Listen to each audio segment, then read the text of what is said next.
laying it up. You keep it laying it up.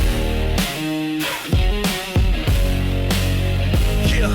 What's up, ladies and gentlemen? This is Shane Davis, and that guy over there. I'm Brandon Fountain, and we are the Controlled Burn. We have a very, very special guest today. A long time coming. It's not Don Juan. It's not Don Juan, Perry On, or whatever the hell he said. Welcome to the show, Mr. John Koumbis. Well, That's your cue. You can talk now. okay. Well, I appreciate you guys. I know I've been scheduled to be on a couple times, and It's been about 6 months coming. I have had to back out, and I was sad because other people have made it on the show before me. But hey, Shane, thanks for having me. Brandon, thanks for having me. It's okay. You are one call in away from us finding like every one of your mortal enemies, or at least the people that think they're your enemies, and bringing them on before you. Okay, so question. And I won't name any of them. No, question. Well, no, go ahead. Yeah. If you were to bring one of them on, who would be your... Who would be the first person you would have sit in this seat that is one of my biggest cheerleaders? Well, so here, I'll jump on this first because I Chad don't Bibler. know. I was going to say, you took it from me. Here's the thing. I feel like he's everybody's fucking enemy. If you're still in business, like you're probably his enemy, but he would be my favorite person to have on the show. Like I would thoroughly enjoy having Chad Bibler sit right there and just letting him break it down, letting us know who is in each other's pockets in this industry. So if you ask him, we work for OMA and the government. He is a Fed. He's a freaking federal narc. He's narc. Yeah. I think everybody is. Matter of fact, I don't think I've met anybody that has done any stint. Whoo, you got loud. Did I? Uh-huh. So loud. Yeah. Okay. I don't think Hey, let me just some say that. ASMR clips. You'd be perfect for it. Oh, we're so screwed. Listen, Let's hear it. I'm going to give him about a minute and a half of my time. Let's hear it. I got time. I don't know what that dude's problem is with me. Same. I'll tell you a story. I held one of the first events in the state of Oklahoma in my backyard. At your house? At my house. Wow. Had about 900 people there. Damn. Mr. Jesus, Chad Bibler, and his friend Hooligan Bean, which I really like Hooligan Don't know Bean. that guy. I've seen him on. He's on everything. I don't think I've ever met him in person, but yeah, he's on a ton of shit. Yeah. Hooligan Bean. Yeah. They both came up to me and they're like, "Hey," and I'm like, "Hey." Now in the beginning, just so everybody knows, like I never smoked. Mm-hmm. I smoked in college, but Sure. I didn't smoke in the beginning. And they came up to me and were like, "Hey," and I'm like, "Hey, what's up? Why did we not get free VIP tickets?" I'm like, who are you? And they're like, "Well, I'm Chad Bibler, Jesus, and I'm Hooligan Bean." And I'm like, "Okay, cool." What year is this? Oh, this was in the beginning, so this would have been 18, 19. 18, 19. Okay. Like I had a whole pool party, Dab Stars were there, and everything. Ever since that day, according to Chad, I'm DEA, I'm FBI, Yeah. I work as an undercover agent for OMA, I'm OBNDD, and I'm like, bro, do you not work? Like what? Yeah, what I got told is it was because of, obviously I'm not going to, I don't want to air out any, dirty laundry, but apparently there was in the beginning a run-in because you had done an infusion that maybe, was not the right thing to infuse, and people, you had to deal with some repercussions from that. Oh, dude, and apparently because you didn't go to prison over it, you're a snitch. Literally, wild. When I first started, I researched OMA's website, everything, couldn't find it. Googled it. Nobody was making infused beef jerky. Okay, I didn't know if you wanted me to say. Oh, I don't care. So I was like, hey, let's do infused beef jerky. And that's a great idea. So we figured it out. We did it. I sold a lot. Yeah. Next thing I know, I'm getting a phone call from the head guy at the for the state, for the agricultural department. Yeah. And he's like, hey, is this John Koumbis with JKJ? I'm like, yeah, it is. He goes, well, I'm blah, blah, blah. We'd like to come talk to you. And I'm like, oh, and I'm like, okay. And they're like, are you home? I'm like, no, I'll be home in about 30 minutes. He's like, okay, well, we'll see you in about 30 minutes. I hang up the phone. I'm like, damn, I might have just hit the lottery. The ag department wants to talk to me about how I infuse beef jerky. Yeah. And I'm telling my wife. Definitely did. I'm telling my wife. So I get home. My wife's freaking out, because she's like, what's going on? I'm like, I don't know. But they want to come talk to me. No shit. I went out front, smoking a cigarette. 4 black SUVs pull into my driveway. Yeah, that's never a good thing. DEA. Oh, shit. Head of the health department, the head of the ag department and his 2 guys, and OMA. And they were like 5 minutes early, and I just lit a cigarette. And they pull up, and they're like, are you John? I'm like, I am. I'm like, how you doing? I'm like, but y'all are early. I got to smoke this cigarette because now I'm nervous. I got 4 SUVs, blacked out SUVs in my driveway. And so he's the head guy of the ag is like, hey, do you care if we bring in our camera and our printers? And I'm like, no big deal. Dude, they bring out like this super big ass camera with a big ass lens, and they come into the house. Well, I'm sitting there freaking out. I'm sweating bullets. This is before metric, I'm assuming. Oh, wait, this is the very beginning. Yeah, okay, got you. Like literally probably 5 months after 788 passed. Like, literally. Way beginning, yeah. Yeah, way in the beginning.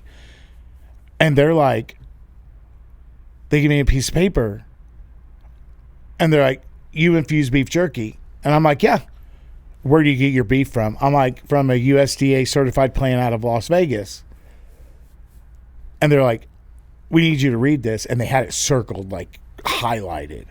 Dude, it literally is a federal crime to infuse any meat products. And And sell so it. you got to And learn sell about it. that while you're reading it off their paper? Yeah. Yeah. I've never heard that ever. My asshole would have shriveled up. Bro. Oh, boy. Bro, I was like literally, it's not illegal for us to make it at home. Yeah, like for sure, our own consumption. But once you sell it, it's like federal prison time. Yeah. It's not like, oh, don't do that again. So I actually heard about it and then looked up what like how it was a crime because of your story. Before I really even knew you, I had heard about that. And yeah. Why? What's the logic? Well, first of all, USDA is like, It's a federally funded program. Yeah, they're real strict about a lot of things. Like the same reason why you can't slaughter a cow and then sell the meat. You're not USDA. Like you just can't. Like when these hunters and things do it, they found a real, and I kind of don't even want to call it a loophole, but it kind of is. You can sell a live cow. You can sell, I think, like the rights to a cow that's dead, but you can't sell meat unless you're a USDA certified facility.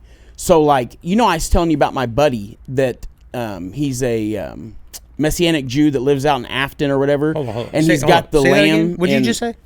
My buddy that lives out in Afton. No, after that. No. He's a Messianic Jew. He's a Jew that believes Jesus is the Son of God. Okay. Anyway, Okay. sorry. You just glid over it. Yeah. All right. You peasants don't know everything. I got to break it down for you. No problem. Yeah. Secret society. John's over here like, yeah, I totally knew that. Not at all. No, but he's he's like real. So if you didn't know anything about Jewish people, they're real strict about like their diet and stuff Kosher. because they go by Yeah. old law, Levitical law, stuff like that. Okay, so he still lives his whole life under like Levitical law, Jewish law, but also he believes that Jesus. We've had this debate. I just saw you skip the whole part about he said he came to abolish the. Oh, no big deal. Anyways, so he will. That sounds sell, like a real big party at your house. Right. So he will. What are we going to sell talk about tonight, guys? We're going to talk about Leviticus Jews. the 874 laws to the Jews. Do you have the Cards Against Humanity pack? Yeah. Stupid. So, but no, he'll sell meat. Remember I told you I could get like really good Highland cow beef and lamb for $5 a pound from him. How it works is I can't buy it directly from him and I can't buy it from his processor because neither one of them are licensed to be distribute meat. But like that meat market out in Cleveland, Oklahoma. Well, some they're- people I'm not trying to put them on blast. It was a great place. But well, if they're a butcher and they sell meat, then yes, they have the right to do so. Okay. But a lot of places don't. So how it works is I pay him for the meat, right? He sends it off to process, and I just pick it up from the butcher. I just pick it up from the processor. They're not processing it for me. I'm not buying it from them. Right. I've already paid it for him. I'm just picking it up from them. it's like buying a gun. You got to go to an authorized FF. Yeah. It's actually nothing like that, but yes, yes. But anyways, yeah. So If you're like buying like bulk meat and then you're changing it by dehydrating it, turning it into beef jerky, infusing it, because my brain goes to all that's legal, but the minute he resells it after he's changed the state of it, it's a problem. So like in the gummy world, we know of 100 people that'll source like Albanese gummies. They take them, they melt them down, they infuse it. They're good to do that because it's not meat. Correct. Right. Okay, gotcha. Okay, I'm tracking. The minute it was meat, it's a problem. Yeah. I never heard that. Yeah. So I read it and I'm thinking, I am not going to do good in prison. No. Yeah, But we had great conversation. You probably do all right. By the end of it, every single person in there was holding one of my dogs. Okay, that's good. And they said, John, we feel like you really didn't know that this was illegal. I'm like, I really did not. Yeah. They were like, we're going to give you 2 weeks to go to each dispensary that you sold it to and get it back. And I'm like, okay, no problem at all. So just so you know, I don't think I would have said that. just so you know, my package of beef jerky, there's one here in a vault at the ag department. And there's also a package at the federal ag whatever in Washington, D.C. So both those places have a bag of my beef jerky that I infused. Are you going to call him at some point and be like, hey, can I get that back? No. Well, no, they're rescheduling, right? So now big business, they've got like an example on how to they're do it, hey, like look at Jack this guy's Link's stuff. Yeah. Yeah. No, but that guy from the ag department calls me every year. Really? Yeah, he's like, hey, John. I'm like, I think his name is Don. I'm like, hey, Don, what's up? You doing beef jerky? I said, nope. He goes, have a great day. And that's it. Damn. Yeah. Dude, do you want to know how bad I got my ass chewed by my wife when they all left? Oh yeah. I bet you were almost not allowed to be in the weed industry anymore. Facts. I told you this was a bad idea. But funny, and then we can go on to something else because this is taking a long fucking time. Yeah, it's all right. Funny is every dispensary I called, I'm like, hey, I got to come pick it up. LOL. They're like, no, you don't.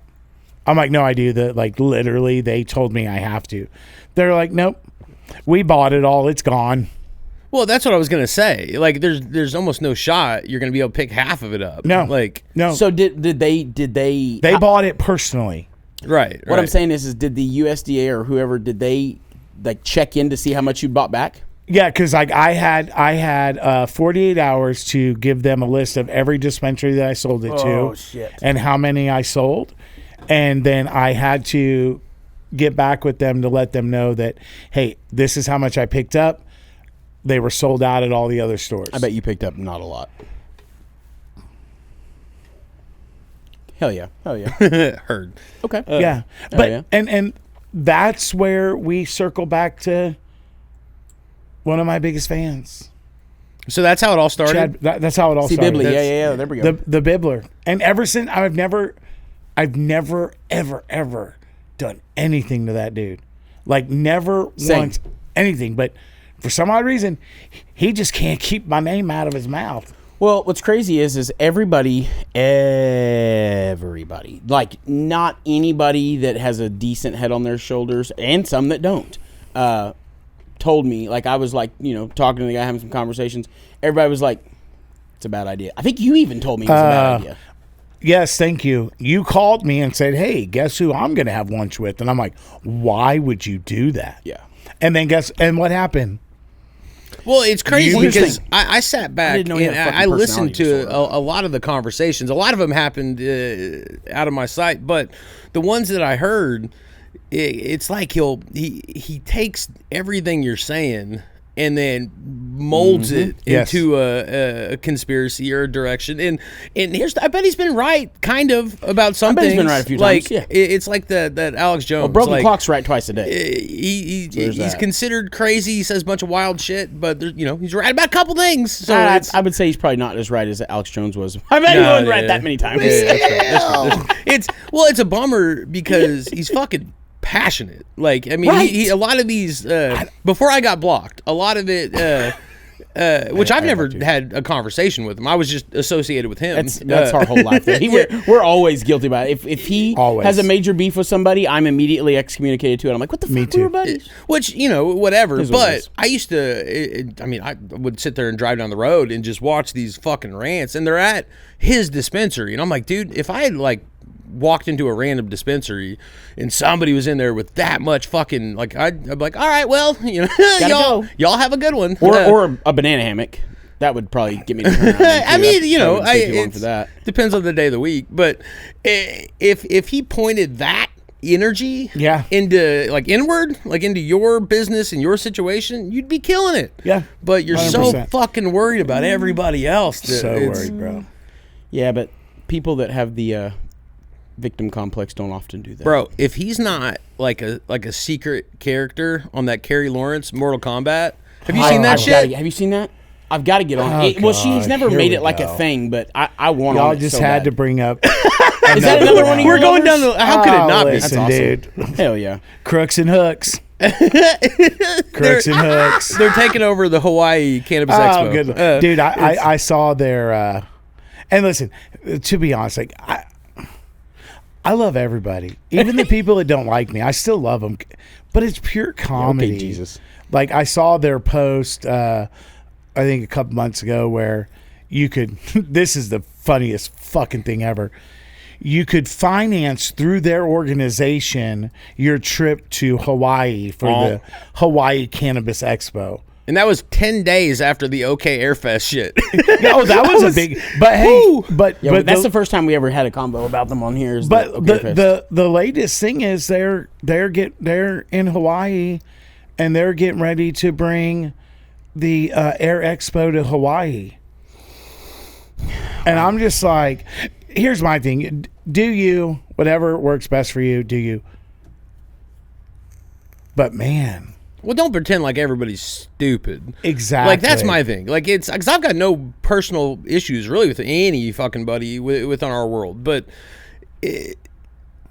for you to sit back, Zero. I mean, Zero? professionally, no. Personally, I just asking. there's a couple people get fucked. Zero? But with them, it's like we see what it is. Yeah. Like, enough of us we've been around enough to where we can see bullshit when it's bullshit. And if you're, at this point, dumb enough to fall into it, that's on you. That's That's on you. 100%. But 100%. I don't agree. get mad at us to sit back and be like, you're fucking people. Like, like, come on. over there, bud. I'm gonna say, wait. It's like, okay, they've been around since the beginning of 788. If you have watched, and then all of a sudden, 7 years later, they're like, hey, we're throwing on Oklahoma Air Fest, the world's largest hot air balloon fest, blah, blah. And you give them money to promote it. Dude, that's on you. No, Well, to all be you fair- got to take is less than 10 minutes of your time. Less than 10 because minutes. I didn't know anything until the OK Airfest, because we had done Chronic Palooza, so we had dealt with them directly a couple times. But when OK Airfest happened, because we were going to talk about it on the podcast because it was fucking everywhere, I jumped on Google and just started researching. In 10 minutes, I found, going back to 2001, just thing after thing after thing, to where it's like, oh, this is y'all. Okay, I get it. I see the hustle. Yeah. And they're jumping into new, I guess, industries.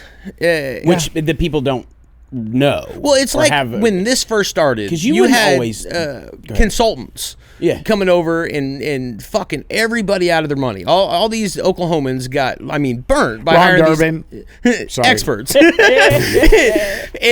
That's kind of, they're jumping to new lane after new lane. I'm like, eventually, it runs out on you. Yeah. Like, if you're somebody who's worked for 15 different companies at this point, like, it runs out. Like, people get hip to you suck. Yeah, it's kind of like salespeople in this industry or workers. It's like, oh, where did you work the past 4 years? Well, I worked at this processor, this grower, this dispenser. Like, they've worked at 15 different places, and well, you're like, if you're, okay, what happened? Like, well, and my deal is, and I say this all the fucking time, like, if there's a world where that makes sense. If you are a true contractor and you're going job to job to job, and 5 of those are shut down, right? All right, there's cool, a world that makes sense. But when the story is they suck, that's the red it's flag. like, hold on, man. Also, here's the other thing. I think we're, and maybe this is just, maybe not, but I'm going to use me and Shane for example. Shane and I. Shane. Okay. I'm just saying. I'll be camped out in your lives waiting. No. I'm just trying to help you out. So, when I was in the car business prior to the cannabis industry for 15 years. Shocker. And I'm not just tooting my own horn here because there was definitely people that was better than myself. I didn't have to interview. I didn't have to go through an application process. If I knew I was getting ready to leave some other place, I could make a call or two, and I had something lined up. Mm-hmm.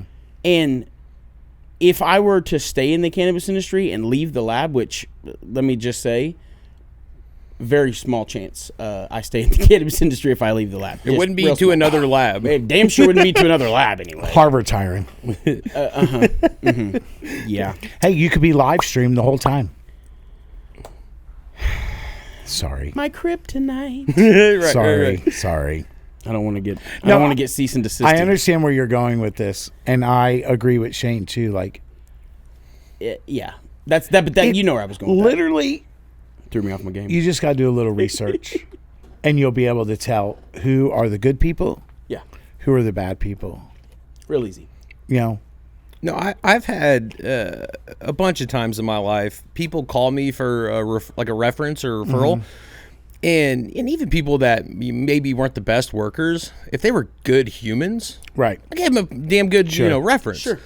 I've had a bunch of people that, because I had like a couple pretty high turnover positions, and you knew after a couple days if it was going to work or not, and so like I've had people that, were kissing your ass all the way up until the moment. I've had people even beg me, like in the middle of letting them go, which sucks because it's not fun to let any fucking buddy go. No. Like but a couple, but yeah, there's one that really I was like excited to do before I did it, but beyond that, like you feel bad, and but also, if you're getting fired, like I promise you, at that point the decision's made. Like there's almost nothing that you're gonna say that's gonna change that outcome. Except for make us feel like a piece of shit. But like I've had people, as soon as like they got it, like all right, I'm getting let go, immediately flip the switch, like fuck you. And I've had a guy like did that, and he was mad at another girl that worked for me, and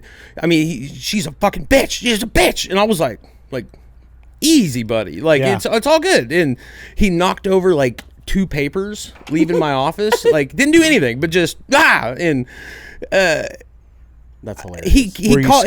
He asked some. Well, no, you're like, oh wow, like all right, like I was right. And what do you call it? De la Gran Magnifico? So a good friend of mine gave me this thing. He said it's Latin. I've never like looked it up to make sure this is what it is, but I live by it. But it's De la Reveal Magnifico. Shout out Jeff. It means the great reveal. When somebody shows you their true character. You meet you meet people twice, right? You meet them. You meet the first time you meet them. You meet the bullshit, and then after a certain point, If you're My spending gift will go enough thing. time with somebody, there'll be a moment when you see the moment you're like, okay, they're decent, and then there's a moment where you're like, oh fuck, we can't, this is can't scumbag. trust you. And, Got you. So it's one of those, and a couple of these guys had the balls to give somebody my phone number for a reference, and it's like, nah, they're crazy. Like they, Right. he did good work, but when I let him go, he wigged out. Like if you show respect, you work hard, like you might not be the right fit. That's just Right. life. But it really fucking matters how you walk out of that building. If you Right. walk out showing your ass, like better pivot into another industry. Like Yeah. it's crazy. But we're in a young, still like pretty baby stage. Oh, quit. We're not. It's Dude, that is compared to that drives me effing crazy. well, nobody cares. When Well, you see a lot of these mistakes made that Yeah. you wouldn't fucking see in oil True. and gas, or it's. I got the point. Yeah. There's just a lot of goofiness that has got to work itself. Like I jumped on one of your posts a few months back about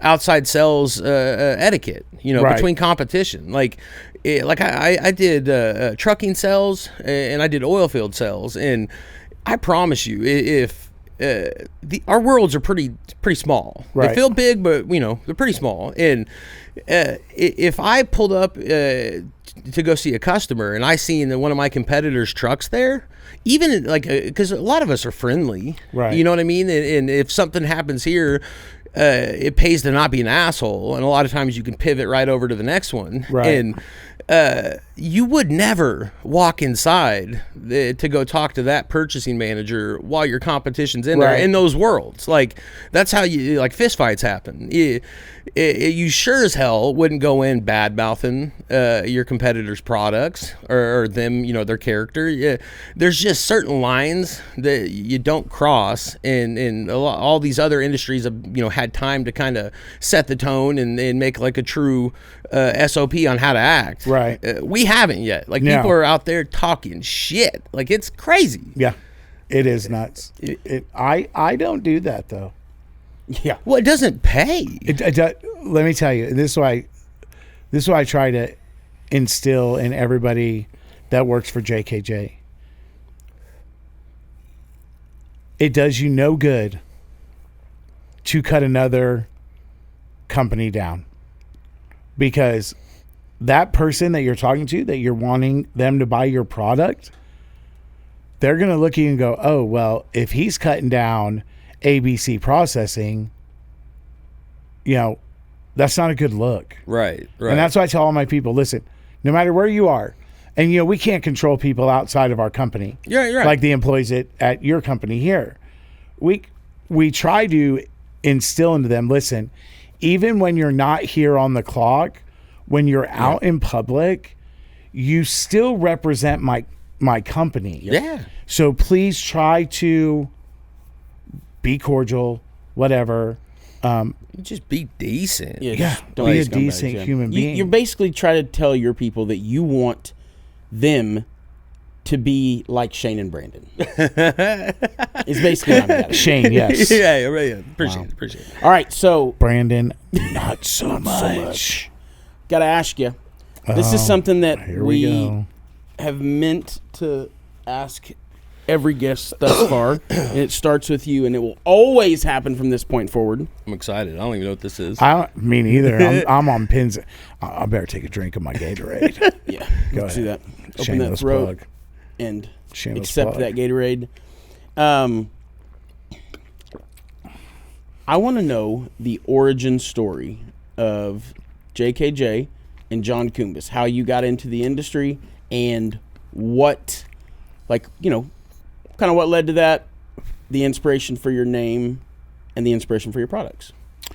So when 788 passed, I called my buddies who own a vape store in Mustang, John, Patrick, and Jeremy.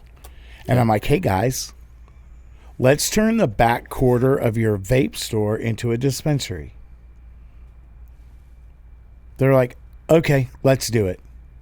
So we put a whole steel wall in, small dispensary, and we opened a dispensary. I was still working for my wife at the time.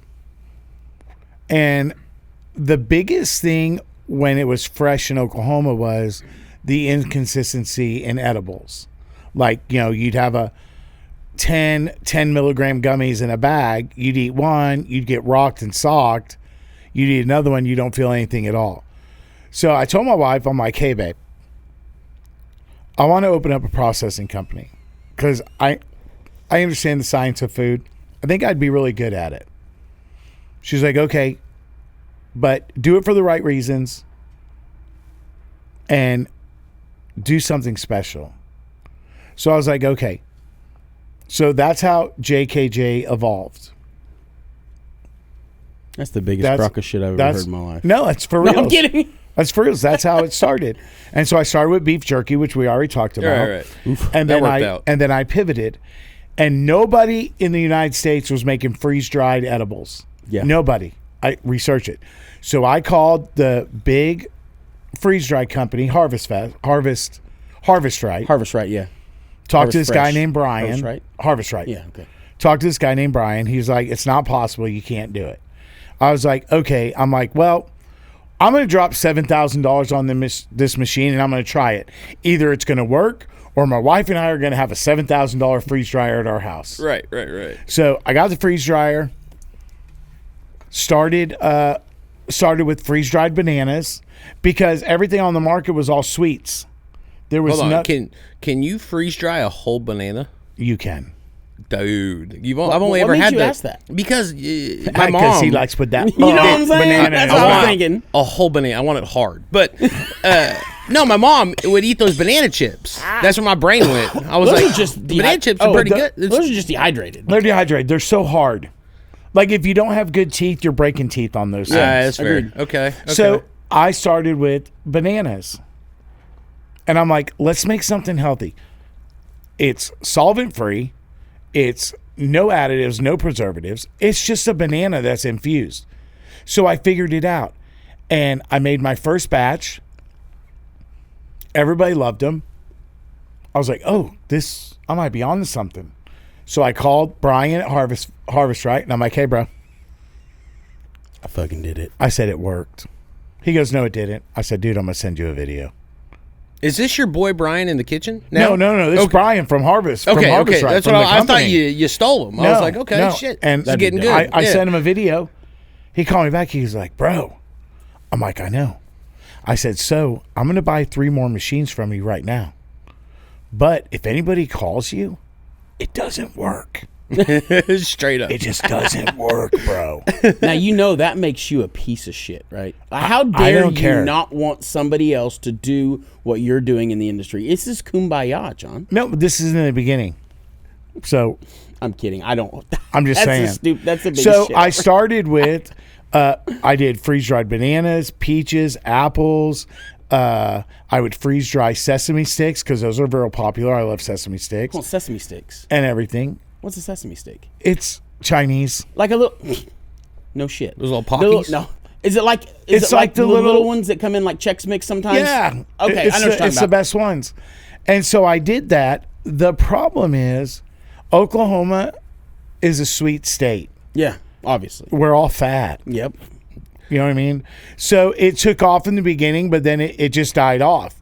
Oh, And so- I tried the sparkling water, which it wasn't my idea. It doesn't shock me that you drink sparkling water. It's the fucking worst. It's horrible. I bought this Saratoga. It's cheap, and I like the blue bottle because I spit in it. And You can't see Yeah, it. you can't see it. And it's a good cheap water. They It is. have a sparkly water version of it. Oh, it'll ruin the your day. difference, by the way, I just want to say, Saratoga, if you're listening, They're not. do better, okay? Do better. They may be. You never know.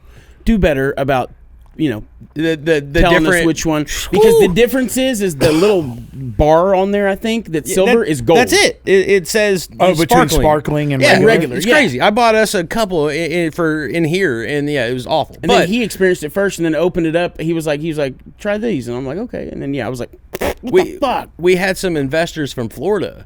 And because we were Keith Colas, so we're selling root beer all day long, orange soda all How'd day. that work out for you? Dude, we made them 50 milligrams a bottle, right? So the regular keefs Were were you 100. Keef Cola? Yeah, that's how I started. I didn't know Oh, that. you didn't know that? Yeah, I didn't know that at I all. was the Keef Cola guy for the first 3.5 years. Do we you were not doing this. remember when Yeah. I called you when I was at Redbud before, and I was asking you about you potentially needing another salesperson because you had That's talked right. about I do remember that. you had talked about wanting a Tulsa based. That's right. I do remember that. That was who I was trying to get. you. I didn't know that. Yeah, I've been doing How this since weird. 2018. Wow, I didn't know that. I've You been made on the such a lab. big mistake, John. Right. Yeah. Well, I've been on the lab side for Should've called 3 years. March 1st. So it definitely pivoted over this way. But I mean, they ate shit. We had blood orange and raspberry, Yeah. 0 sugar, and they sound delicious. Well, here's the thing. But they taste like Yeah. I mean, they're awful. They're They're terrible. They weren't. I wouldn't like, mix them in tried my the whiskey. blood orange. Now I can't do edibles at all. I cannot. But I did try their blood orange one, and yeah, it's not great. I'm not a fan of sparkling water, period, though. But it was the best sparkling water On the I'd ever market. had. Yeah, yeah, I mean, 100%. like, It was the only fucking one. But you It get was. I don't mean infused. I just mean period. Like, you it get was a pretty hint bad. of that flavor, so there's like it tricks your brain almost to where like, man, if I had a little more of that, that'd be great. But then you never get it. So it's As a just, matter of fact, you you kind of seem like you get less each drink. know. right? Yeah. It's terrible. Yeah. It's that one we couldn't give that one away. But So I pivoted because the market wasn't holding, and I pivoted and started making gummies and everything else. And I'm going to tell you, if you would have told me today that I was going to be this popular almost 7 years ago, I'd be like, no. I was doing it as a hobby. I didn't expect my brand to blow up like this. Because I'm not trying to put your business out there or anything, but No, you're fine. you and your wife, you guys do okay. I mean, pre JKJ, you guys weren't hurting for money. Yeah. My wife's company is Doing real well. solid. Yeah. Real estate, right? Or rental property? Yes. Yeah.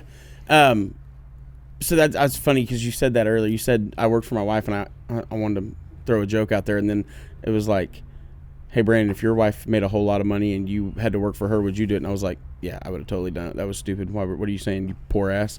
But yeah, that's... no, I'd let my wife be my boss all day. Fuck. Bro, All I day. had it so cush working for my wife. Dude, getting to bang the boss, Like, that's- right? Yeah. I would literally sit at the computer in our office and play video games Yeah. while she worked. And then she'd be like, hey, babe, I need you to go change the guts of this toilet. All right. I go over there. 10 Hold on, boys. minutes. Be right back. Straight up, yeah. 10 minutes. I'll be back sitting at the computer playing video games while my wife worked. Did you ever get rode up? No. I got rode hard. All day.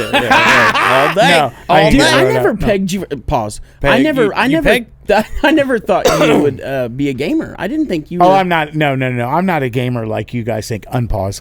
I'm not a gamer like you guys think. Like my game was like slots on the computer. Okay, all right. Not like I killed Viper 1. Okay, boomer. And then being yelled at by some 7-year-old that's 20 million times better than I am. Hey, dude, we're older than you think, man. I play solitaire on my phone. Oh, dude, Probably more I than play. I should. I play Tetris, Uh-huh. solitaire, Yeah. and stuff. So, if you would have told me that I was going to be this popular, I'd be like, no, there's no way. Like, I just wanted to do this part time, and I just blew up for some odd reason, and I don't know how. But I attribute like a lot of my success in this industry as being as open and transparent as I need to be with people. But I honestly, as I need to be. yeah. That's But that's real. I It's real. honestly think it's because of it's me. Like I am the face of my company.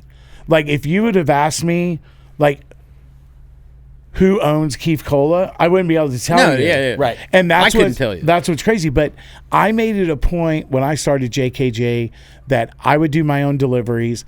I would be on the road. I wanted to meet the people that are buying my product, from the dispensary bud tenders to the managers to the purchasing managers, and then to the patients that are buying my product to consume. Like that's what made me better. Is if I saw you at a dispensary and you're buying one of my products and I was there, I would talk to you like, hey, how do you like the product? Blah, blah, blah. No, it's huge. And you would be like, I love it, but I wish it had more flavor. Right. And that's what a lot of people don't understand. And listen, I'm not the smartest tool in the shed. You know, I'll give you a quick backstory. I dropped out of high school. I went to college for 2 years for hotel restaurant management. I dropped out of college to go work for El Chico Corporate because I was like, they offered me a really good job when I was 20, I think I was 22. And I was like, okay, do I want to continue to go to college and pay all this money? Or do I take this opportunity of something that I really want to do? And they're going to pay me to do it. Right. So I don't have a high school degree. I don't have a GED. I don't have a college diploma, you know, and so I've done all this. You know, they say that people are book smart or they're street smart. Right. I'm not book smart. I don't read. I hate to read. It's boring to me. Right. I like to be out there on the streets. And so I give a lot of credit to the way I started my company and how I've grown by being there out on the streets, talking to people, going to events, all this other stuff to get my name out there. And I couldn't tell you how many times I've turned down transport companies that, you know, they call me, John, why are you on the road for 15 hours? Let us do it for you. And nothing against transport companies out there, nothing. But they're not going to be as personable as I am with the people. Dealt with them directly, and there's nothing wrong with them. Like nothing. But they are never going to be even 10% as invested into your brand as you are. And they don't know your stuff. No. Well, most of them don't even medicate, right? No. And this is, you know, just something they stumbled into, which is cool. Like there's a lane for it. Like I was lucky to where I had a product that sold itself. Right. Like I didn't have to have a face on it because everybody, it was niche, but it was consistent and it was cool. Yeah. But when we were working at Redbud, we would do pop-up. Like we had to do customer events like weekly. Because there's so much competition, and we weren't the cheapest thing on the shelf. So we had to. I mean, I had deals at dispensary chains, like Mango was one of them. We did all the time. Dank Bank.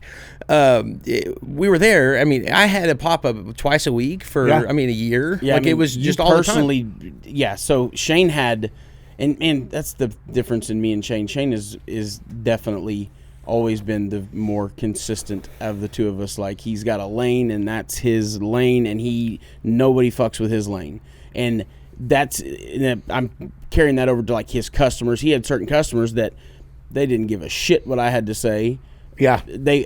Shane was their guy because Shane took care of them, and kudos. That's why when I got to the lab, we had the opportunity to bring somebody else in sales on, and I was immediately like, it has to be my brother. It has to be.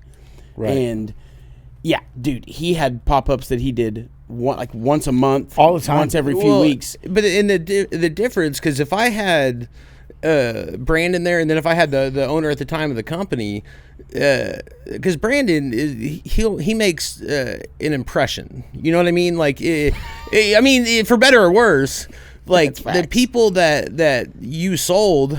As long as that product's on the shelf, they'll have that memory, right? And you know, it puts like an actual like personal tie to that product. And even if you have a bad batch, it'll get you through one or two of those before it falls 100%. off. But if you're just putting stuff out, there's too much competition. Yep. Like my daughter, real quick before we got here today, I have a 4-year-old daughter, and she has one of those stress balls that has your face on it. I was like, I'm gonna be talking to that guy today, and she's like, "What?" I'm like, "Yeah, this guy right here. I'm talking to him later." And she's like, "Okay, you know." So That's later so on, cool. I'm gonna show her, be like, "Look at it, yeah." Both of our kids know who you are just because of the stress ball. That's so crazy. My daughter has a stress ball. Listen, I try to tell people, salespeople in this industry, when you go through that dispensary door, your first thing you need to do is make an impression. Yep. I don't care. When I go in, like if dispensaries, and I handle all my own social media. Nobody handles it for me. But when I get a message from a dispensary that says, "Hey, we want to carry your product," and I'm like, "Okay, when's a good time for me to come meet you?" When I go through that door, I want to make an impression first, right, before I even try to sell anything. Absolutely. And that's the key, and that's what a lot of people don't get. And I think that's why I'm so popular, is because it's not always about selling. Like if you had a dispensary and I came in there and I talked to you and you're like, "Oh, your prices are too high, we're going to pass this time." Okay, no big deal. Hit me up in the future. right. I'll follow up with you. I hope you have a great day. Thanks for your time. And I'm leaving with, "Hey, I made a friend." Right. Yeah, Right. You know what I right. mean? And probably 8 out of 10 times, you're going to call me Yeah, that stuff pays because off. you're going to remember me. Yeah, dude. You know what I mean? And I try to tell salespeople all the time, I'm like, you need to treat this like the medical industry. When medical reps go into a doctor's office, they bring them something. So like on Valentine's Day, I try to tell my salespeople, "Hey, go get a bunch of Little Debbie hearts." Right. And on the orders, bring them and drop them off some hearts. They're going to remember you. Oh, dude, I think I told this on the podcast before, but in trucking, I was running around with this guy that was teaching me, my route, who my customers were going to be. And we stop at Quick Trip as soon as we leave the shop in the morning. He goes in there, buys like a big jug of sweet tea, a couple different chips, beef jerky, and I'm like, "Oh, he's stacking up." Right. And, the first customer we hit, he grabs that sweet tea, and we're just walking in talking about football, we're talking about bullshit. But I'm paying it. I'm like, "What's he doing?" And we walk into this place. Purchasing manager slaps a sweet tea down on his desk. I'm like, "Hey, what's up, brother?"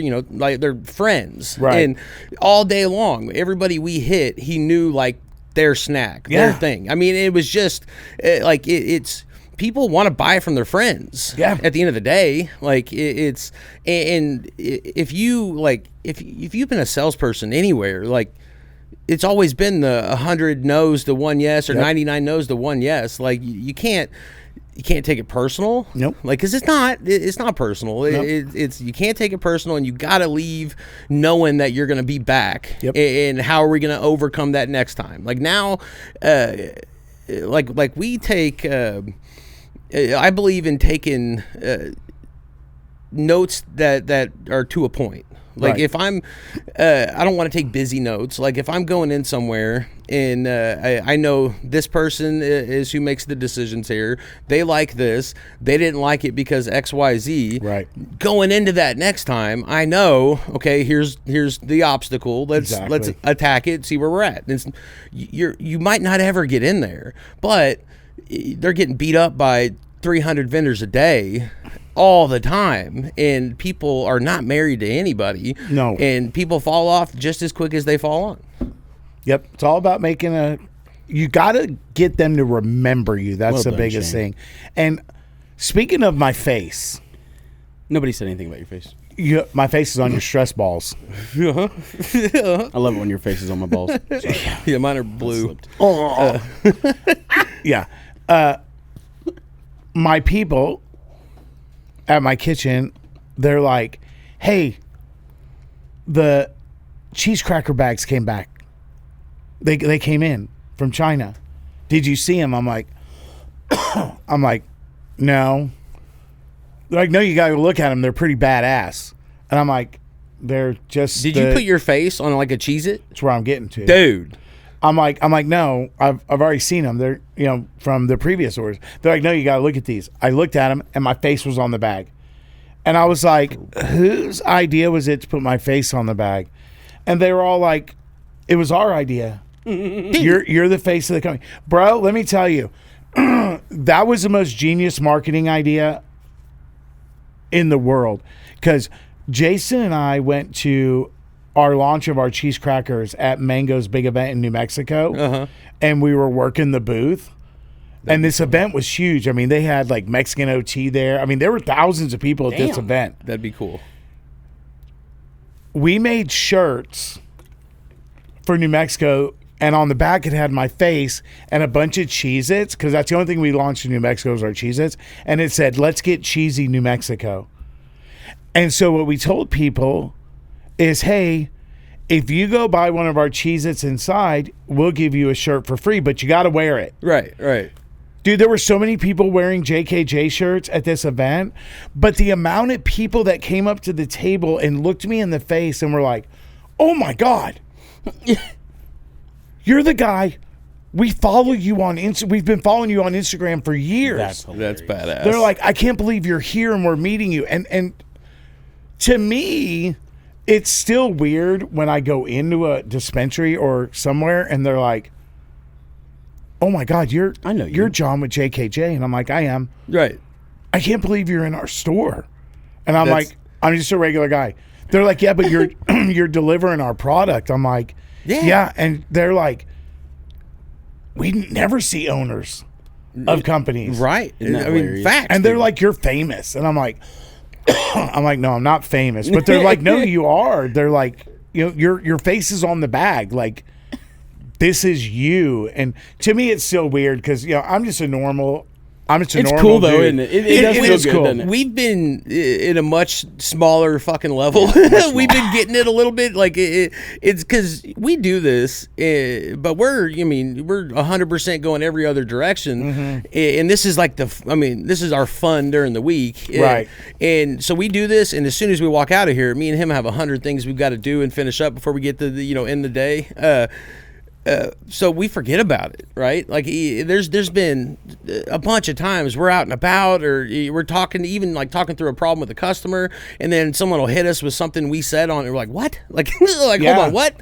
That's weird. It's weird too because it's funny a little bit. Like we're still not like. Wait, shit. We haven't. The podcast isn't near where we want it to be. It'll get there, but it's growing, and it's so cool now to like. Have people that aren't in the cannabis industry that recognize you. I was at a funeral. Hit me up and say, "Oh, I listened to your podcast. Oh my God, blah blah." And it's just like, okay, it's cool. We're trying to get to 100, man. 100 is the rule of thumb is that 100 subscribers. No, 100 episodes. Oh, like got you. Once you get to 100 episodes, that's when you've done you've been at it long enough. Things are getting Gotcha. Gonna get better. We should be growing decent at it at 100. Should be real. We should be a lot more decent at it by 100. And I think we're closing in on 40. We're closing in on. We're in the 30s somewhere. Yeah, so. we're getting there. It's you're consistent, but you're authentic. Like I watched your No Man's Land beef jerky one a couple weeks ago when you were out on the islands. Yes, shit was fucking great. It was hilarious. Was that the pickle one with the pickle beef jerky? Yeah. Floating around, dude. It's you did like a skit, but it's you. Yeah, like that's what makes like Brandon is Brandon 100% of the time. 100. No matter where he's at, people see that they attach to. It's not always like it's the consistency and being authentic. If you're being fake, I mean, we all we got to play the game. We all we deal with that all day, every day. But we all also know where it's also like, you see that bullshit. Yeah. What islands did you go to? We went to it was Mexico. Oh, it was Mexico. Okay. Yeah, it was the only overwater bungalows resort in Mexico. What part?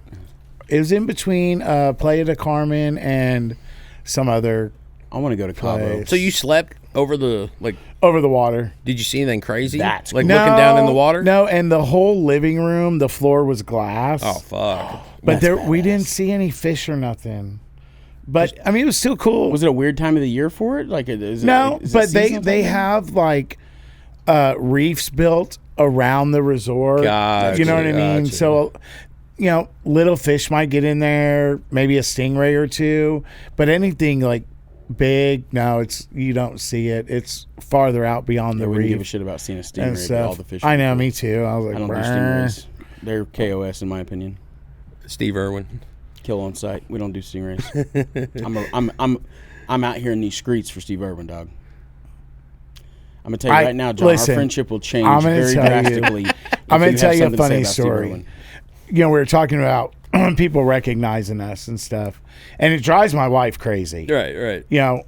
But we were at a restaurant, at a grand opening of a restaurant and in Oklahoma City, and we ate.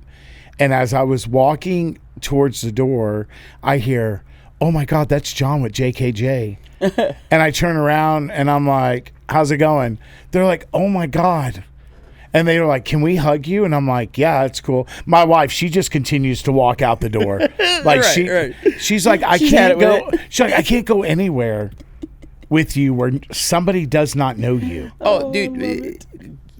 Every event that, because my wife loves going to events with us. She's even like done a bunch of pop-ups with me. Like it's fun, but she knows what she's getting into. Oh yeah. Like most of the time, like his woman and mine, they'll link up because we can't walk 10 feet without either we're gonna stop and talk to. Yep. Yeah, it's. I'm like, remember, like, you know, We're working. Yeah, like it's 100%. It's fun, but yeah, it's what it is. If you're not doing it, somebody else is. Yeah, 100%. I don't consume very much. Like, I do, but I'm a at home, at night kind of guy. That's it for me. So that's how I am. Like, God bless these people, dude, that can medicate all day long and fully function. But I'm like Brandon. I smoke 1 or 2 pre-rolls at night in my safe spot. I know I'm done working for the day.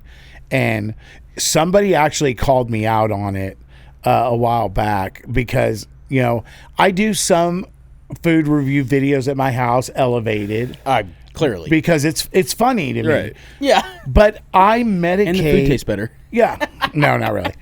But I medicate because I have like onset neuropathy in my feet because I'm diabetic. Uh-huh. And that's because I'm not going to take that pill that they want me to take, Gabapan. Mm-hmm. Right. So I medicate at night because it helps me fall asleep because it kills the pain in my feet. And somebody called me out on it and they were like, you're not breaking the stigma by doing your highly elevated videos. And I'm like, but you're doing videos with 4 joints in your mouth. Well, but it's like you're not out here trying to break a fucking stigma. No. You're having fun. Yeah, like, yeah. I'm like, thank you for watching. and Like, I am medicating to help my feet. Well, But I make funny videos because that's what I'm known for, like on TikTok, Instagram, Facebook, is I make funny videos. well, and you don't owe anybody Zero. an explanation. And Like, this is the debate I have with especially non-industry folks, but especially older folks. Here's the thing: I'm very respectful. It's kind of like a cultural shift nowadays. Like when I was a kid, we were taught to, respect your elders. Old people said all kinds of, no filter, would say sometimes horrible shit. And I didn't, yes, ma'am. Yes, sir. Yeah. So I'm sorry, sir. Just move on, right? Think what you want in your head. But it's disappointing because our culture now is very much like, no, screw that. Their age don't let them get away with it. Call them out. Right. I see comments all the time like, yeah, someone needs to sock that old man in his mouth. And I'm like, I'm saying God. What the hell? I disagree with what they're saying by a long shot, but I use this debate all the time, especially with older people, in a respectful manner. But people want to the people that have something to say about it not being a medical industry. Obviously, it's not like pharmaceuticals, or obviously, it's not like even some other states that have medical programs, right? But you'll never convince me in a million years that somebody that is working hard comes home and is done for the day and they decide to get a little elevated. You're never going to convince me that there's not a medicinal benefit to that. Facts. Whether you're smoking it just to relax and unwind after the day, that is, especially, in today's time, we know more than we've ever known about, you got to have your mental right. Yeah, facts. And coming home and letting some steam off, it's no different than Billy Bob coming home and he wants to let some steam off and relax, and he downs a 6-pack of Bud Light. Yeah, but see, the There's no difference is difference. Billy Bob sometimes accidentally has too many beers and then beats the shit out of his wife. Well, that's you, and but- nobody talks about that, right? Right. Shane Davis has never been in handcuffs because of I got okay, I was about to say. too high. There There was no amount of joints I ever smoked that put me in a sticky handcuffy situation. When I first got into Me the industry, when I was first getting ready to get into the industry, I was very, very involved with like my Freemasonry thing and the shrine and stuff like that. And I've got family members and friends that are in law enforcement. I was very, very cautious at first because I'm also very, very pro 2A. I'm a very, very much so like the Second Amendment, and I like guns. I like my pew pews, right? So I was curious how it would affect that. At the time, I had very little knowledge of, what I couldn't do, what it wouldn't affect, blah, blah, blah.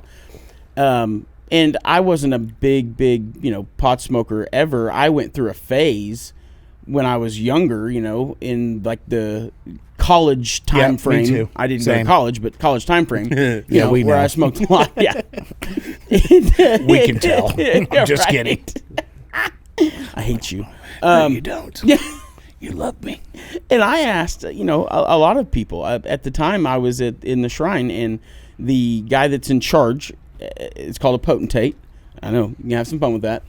Here we go. If you're old enough to remember Ray Stevens, right? I know you know Ray Stevens. I mean, you'd have to remind me, but dude, you were born and raised in Oklahoma, right? No, I was born in New York. But were you raised in Oklahoma?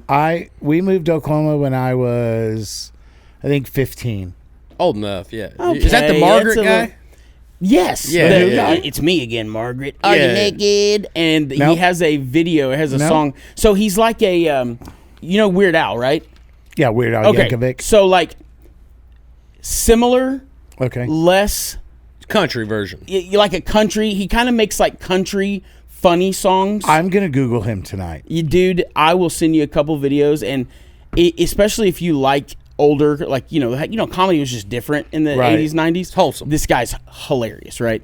But so I'll have he to watch has him. a video. He does a lot of music videos too, but he has a video called the Shriners Convention, a song and a video called the Shriners Convention. And anyway, most people, when I say potentate, especially if they're born in the 60s and 70s, they know the word potentate from Ray Stevens Shriner Convention. No, I'm going to Google him. I'm gonna have to check that one out. I don't know that one. It's good. Another story by Brandon. And so I asked, at the time, I was heavy in the shrine, and I You was were heavy. doing a lot. I was very heavy. I was 460 pounds. Dude, congratulations on your weight journey, Thank though. you, man. I really appreciate appreciate it. I had the You weigh 410 now, so good job. He's like, No, great he's job. been- he's Took been you 6 cutting years again. to lose 50 pounds now. Yeah, dude. No, my heaviest I was 465 pounds, and God I- bless you. I weighed last Tuesday or Wednesday, and I was down to 274. Good for you. And I think I'm down less than that now. I really want to get to 265 or 264 so I can officially say I am 200 pounds lighter than I was at my heaviest. Love it. But I want to get down to like I'd be anywhere between like 220 and 240, and I'm real happy. I like it. It's a good goal to have. But yeah, so I was asking, You can sign up for Carrie Lawrence's workout show. It's coming up next. is that really a thing? Fuck if I incredible. know. I was just should be. saying it. It should be. It probably will. Pay for your first 6 months. Yeah. We'll finance it in-house. We'll finance it for $9.99 a month with 10% interest. Oh, it's so funny. Sorry, that just came out of my mouth. I apologize. So I had asked at the time the guy that was in charge. It takes you a long time to get to the end of your story. I chase a lot of squirrels.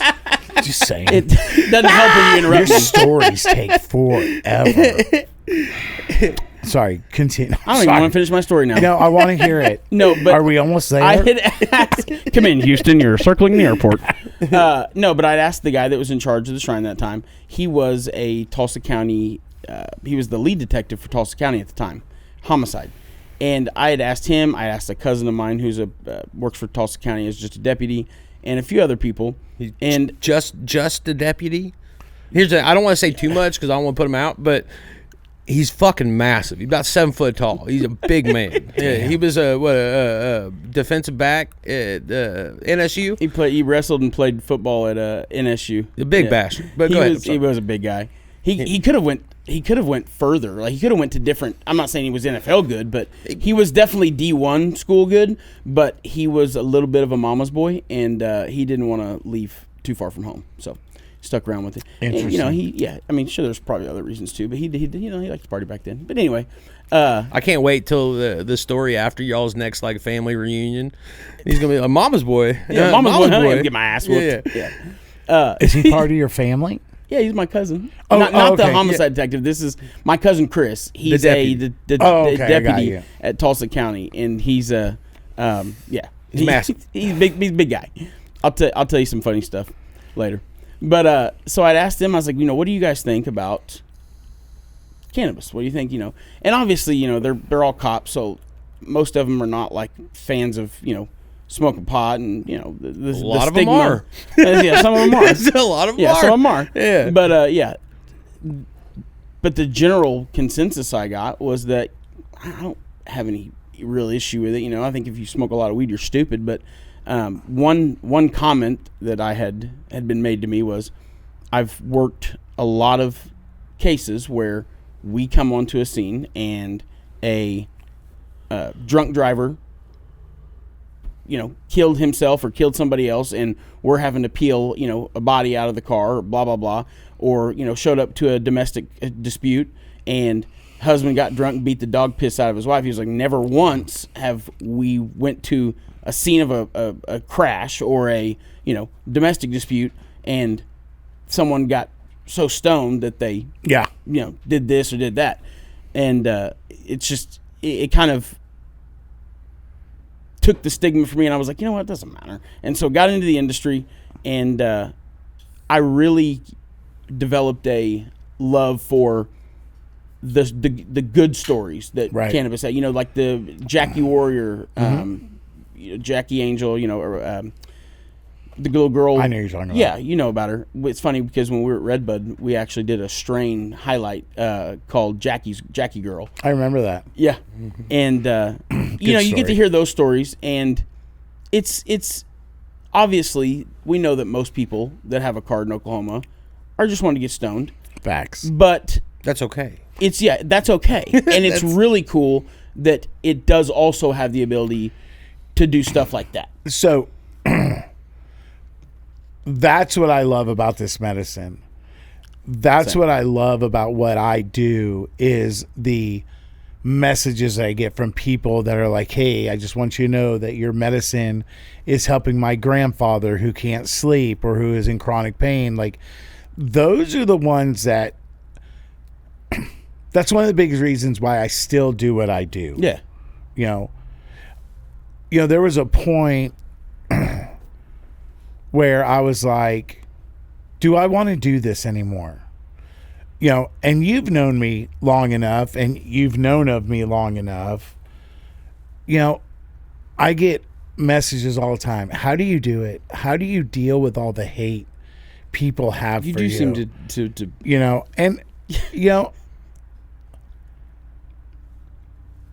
my family's been dragged through the mud from people in this industry. That'd be the toughest. My wife's been drugged through the mud. That's why you don't see my wife at events. It's very, very, very rare to see my wife in an event with me. In the beginning, she was everywhere with me. Oh, dude, I could throw whatever you want at me. Like, whatever. I'm the same way. Yeah. Talk about my kids. Talk about my wife. Yeah. But people ask, why? How do you do this? How do you continue to be the happy, cheery guy every single day? And I just look at it like, if you didn't like me and you were throwing shade my way, you're battling demons inside that you don't know how to deal with. So you're portraying it on somebody else. Absolutely. And stuff. And that's just how I deal with it. But, there a couple of years ago, I was going to get out. I was going to just do away with JKJ, but it's no longer about me. It's about these people that walk through my front door every day to work. Mm-hmm. Yep. Like, those are the people that I worry about. Like, if I do shut down, what are they going to do next? And a lot of people are like, well, why do you worry about them? You got to worry about yourself first. And I'm like, I get that, but I feel like God gave me big enough shoulders to carry all this weight, like to carry all the hate towards me. Like, Right. Well, you guys have seen the hate on me and stuff, but it's my people. It's my people that I worry about and stuff. And like, I was I did a drop here in Tulsa before I came here, and she was like, I saw you out on the road the other day after the winter storm. And I'm like, yeah. I'm like, I don't want my salespeople on the road when the roads are like that, because I would rather load up my vehicle, and if I get into a wreck or go into a ditch, You'll figure it out. I'll figure it out. It's on me.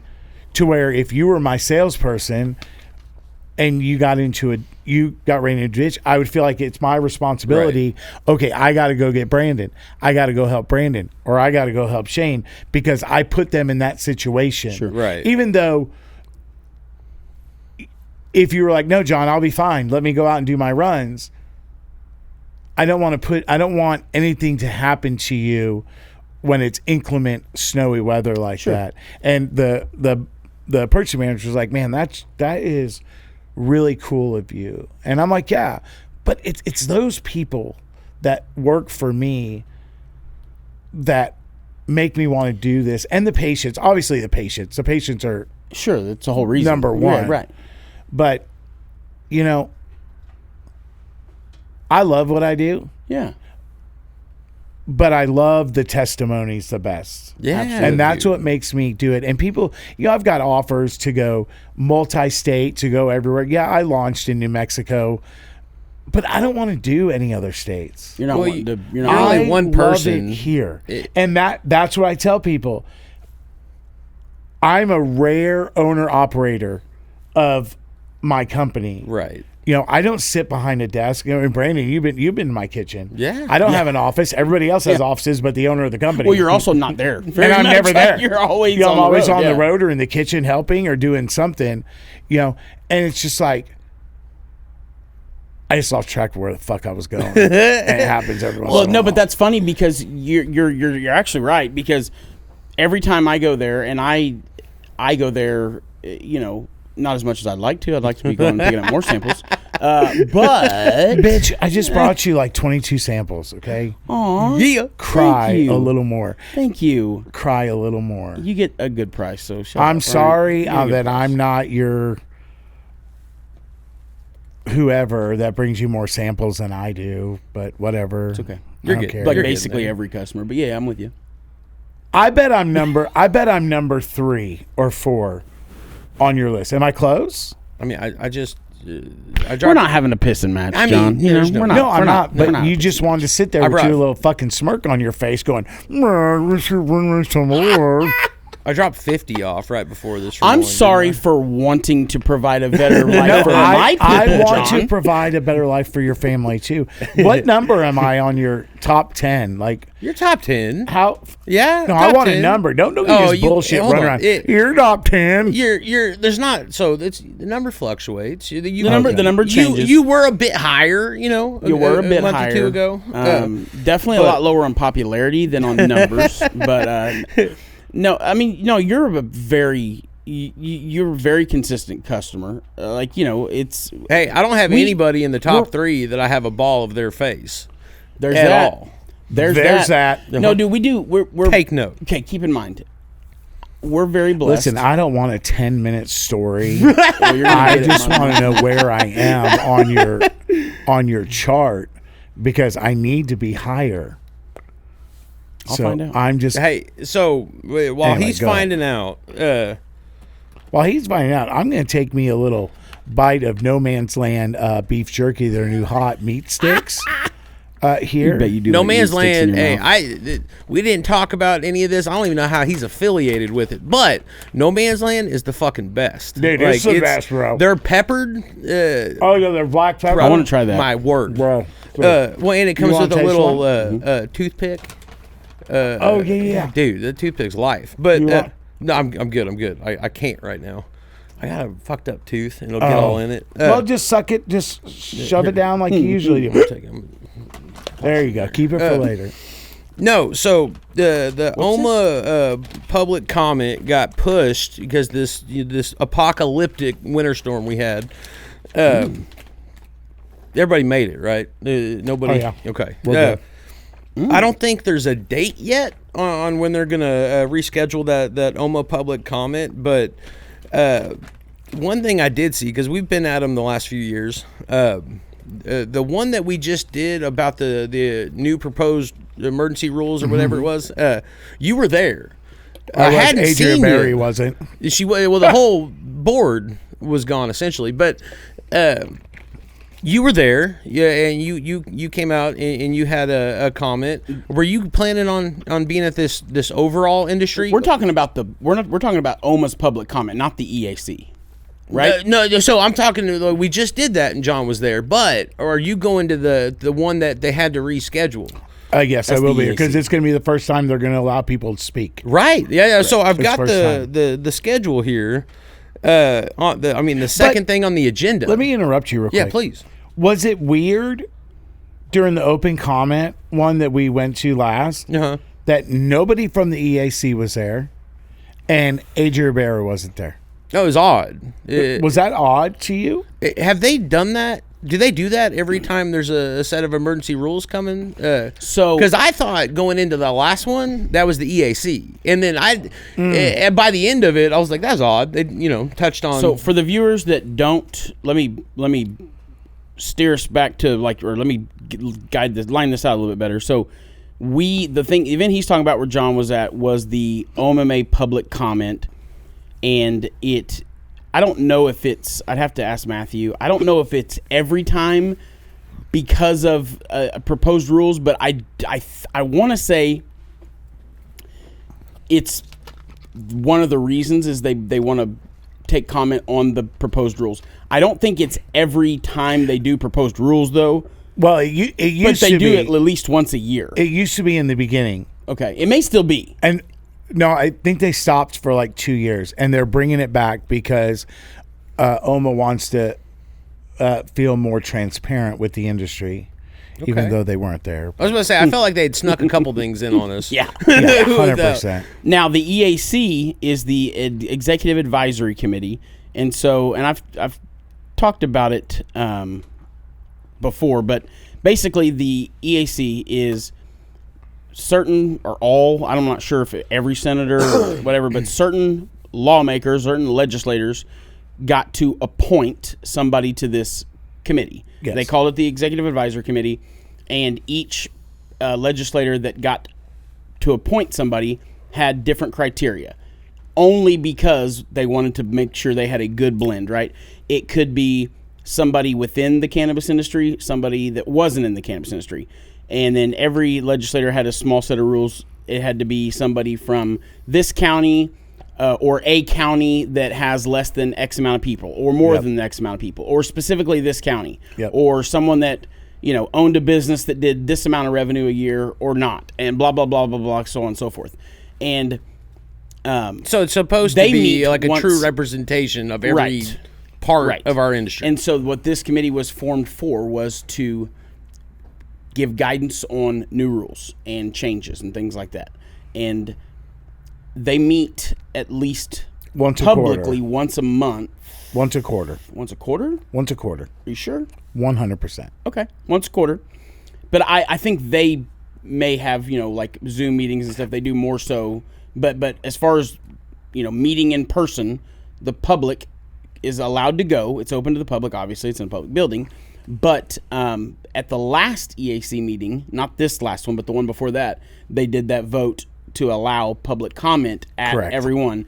So we went because we weren't sure if they were going to allow it at that meeting, Right. or if that was just where they were going to announce when they were going to allow it. But we had a pretty good feeling that they were going to start allowing public comment. We didn't have any comments.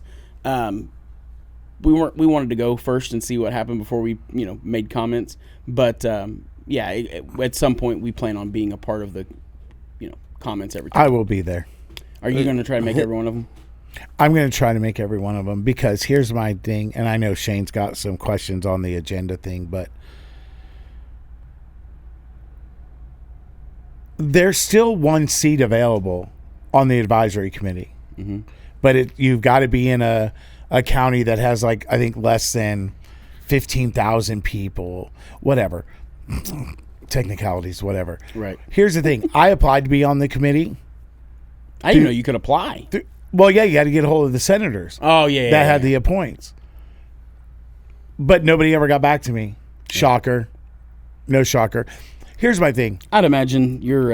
I don't think they hate you or anything, but I would. Oh no, it came out of somebody's mouth that definitely knows the powers to be up there, that I was blackballed. And here's the reason why. I'm not a yes person. Right. Clearly. Like, if they talk about something that I feel is going to hurt our industry, I'm going to speak up against it. Yeah. I'm not okay. But you'll give them props Yes. when it's due as well. Okay. I've heard you. You don't do it very often. Well, if you're willing to have the discussion, if you're reasonable, then what are we talking about? It's because we've all been to them where you've got people that go up there and scream a bunch of bullshit, get the clip for their whatever, and then they're out of there. But they're not there to have a exchange. No. But here's a problem with the EAC committee. To me, number one, you only have 6 people. There should be a lot more than 6 people. Okay, but let's go through some of the people there. The nurse practitioner, she's probably the one I like the most. But you have the sheriff, whatever his name is, Tommy Johnson or whatever his name is. Yeah, I've got he's the Oklahoma City sheriff. Tommy Johnson III. Yeah, okay. He's against marijuana. He has publicly stated he's against marijuana. Why is he on an advisory board to dictate what I do for a living in this industry? Well, then you have just to caveat that, which I don't know any fucking thing, but I don't think it hurts to have at least one member on the board that's not on one like that. board with the. You know what I mean? You're getting a different perspective because that way you have some discourse and opposition. It's good to have opposition. I don't disagree with it, then you got to have it's a checks and balance. What I'm confused about is you said there's 6. There's significantly more seats than that, right? No, there's only 6 seats, and there's only 5 filled right now. There's 1 seat that. Why still was I is thinking unfilled. that there was? Well, I'm going to send you the list. No, there's only 6. Okay, I thought that there were several, and then there was only there were only certain ones that came to. No. Okay. No, there's only 6 seats total. I thought there were more than that. No. I don't like that. There needs to be more. I think, in my opinion. But then you have a cattle rancher that's state approved, appointed from way down southern Oklahoma that's pissed about the water table. Right. And my whole thing is this. I feel like when those meetings are over, that everybody in the cannabis industry that owns a legitimate license in the cannabis industry should get an email of an overview of, hey, this is what we talked about. This is what we came up with, just so you guys know. But you don't see these people anywhere. Right. You know what I mean? And 99% of the time, they're not all there during these meetings. Who is Katie Nail? I think she's the nurse practitioner. Okay. Because, so does Adria Berry count as one of the seats? No. Okay. Now, does Katie Nail count as one of the seats? Because her name is separate. She's Adria Berry's the chair. Katie's the co-chair. Oh, no. And then there's 4 names under that, but there should be 6, or at least 5, because there's 5 seats, but there's only 4 on the list now. Who do you have? I have, so it says council membership in 2025, Director Adria G. Berry, chair, Katie Nail, co-chair. Then it has under that a little space, and then it goes on to David Gherkin. Yep. Randy Hendricks, which is a customer of ours, that's Herbal Junction. Yep. The owner of Herbal Junction. And then you have Sheriff Tommy Johnson, and then you have Taras Falenko, which is the owner of Seed and Kind Love, right? no, that's Randy Hendricks, Kind Love. Okay. Herbal F5. Junction, Kind Love. Gotcha, okay. Taras Falenko is F5 and Seed. You're right. That's all that's on there? I know, John. I know I'm right. I'm always right. Yeah, just those four. Oh, then outside of that's those it. two. Then there's seats open.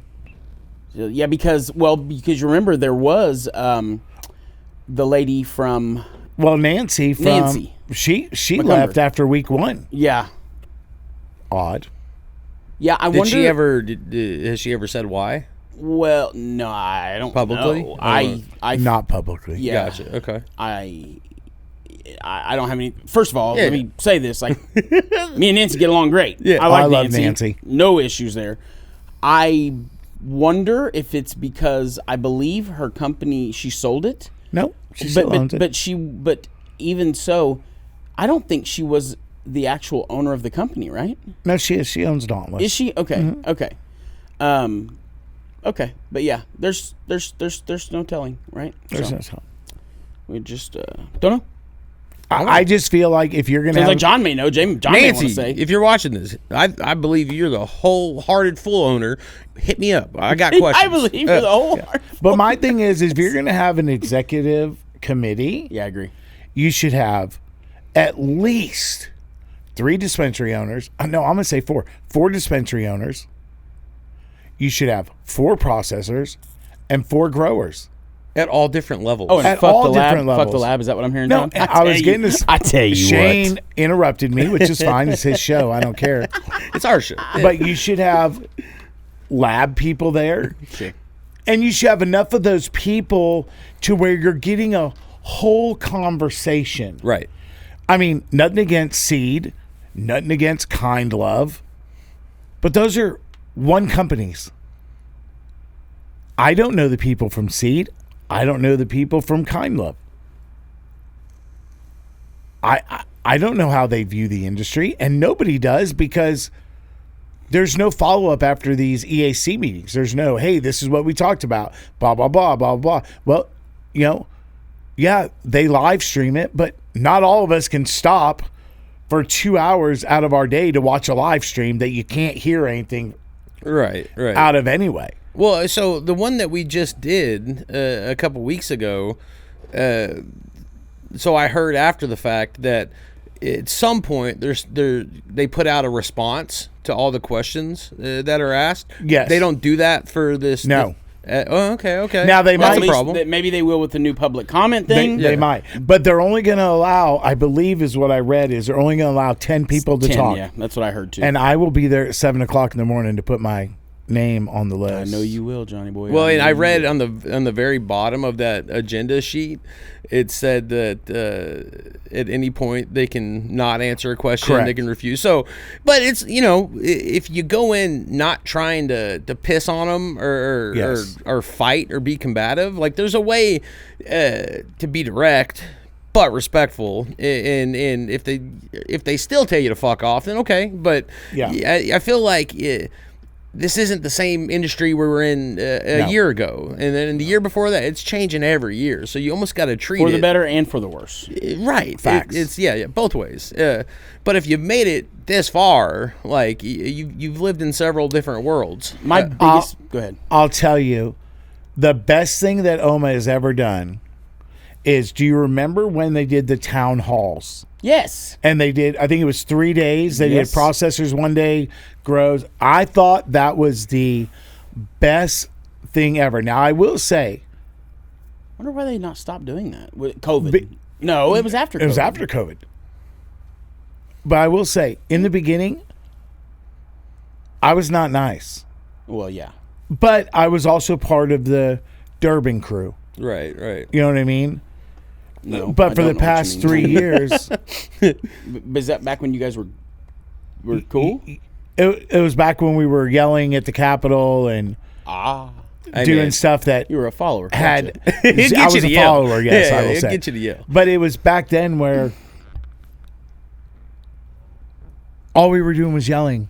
Right. And I didn't realize at that point that these people up at the Capitol, when we're sitting on the steps, not me, I mean, I was sitting on the steps yelling, But these people at the Capitol, when we were there doing our whatever we were doing, they weren't standing at the window looking at us going, oh no, they're ganging up against us. No. They were looking at us like, that's why we don't like marijuana.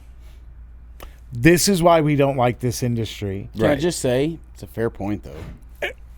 100% fair. 100% error in my judgment at that point. But I learned real quick that the way to get things to change is you got to go inside the Capitol. You got to go make appointments to talk to the legislators. Yeah. Help them understand our industry. So I will say at the last public comment meeting, I got a phone call afterwards. Really? And they were like, hey, I just want you to know that one of the people sitting in front of you called me and said they like your new approach.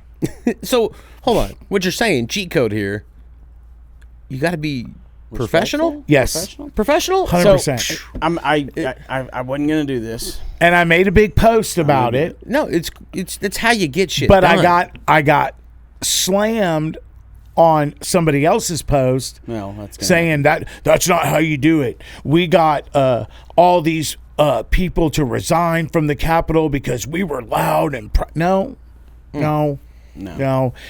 Jessica Garvin did not give up her seat because the weeders were banging on her door. And I'm going to say this too.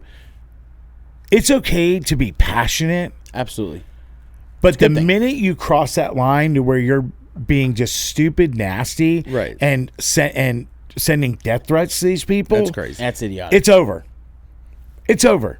I don't wish that upon anybody. Like, if I didn't like you, I kind of don't.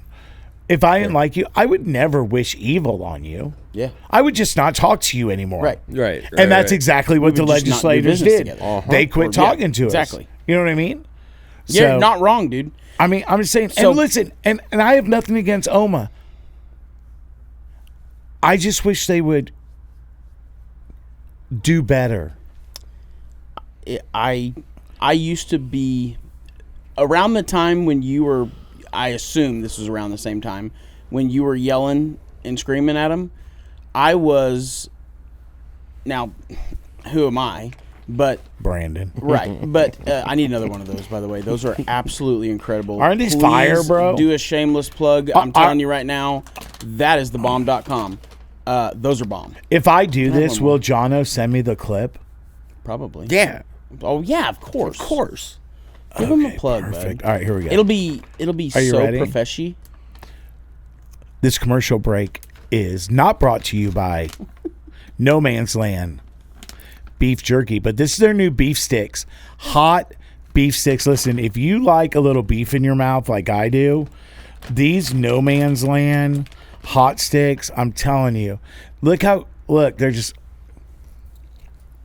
perfect amount of heat. The flavor is there. Go to Love's, go to Casey's, or anywhere, and find No Man's Land meat sticks. The mini meat snacks. Hot. No Man's Land. May I just add that they're the perfect size. You know, hold one of those up.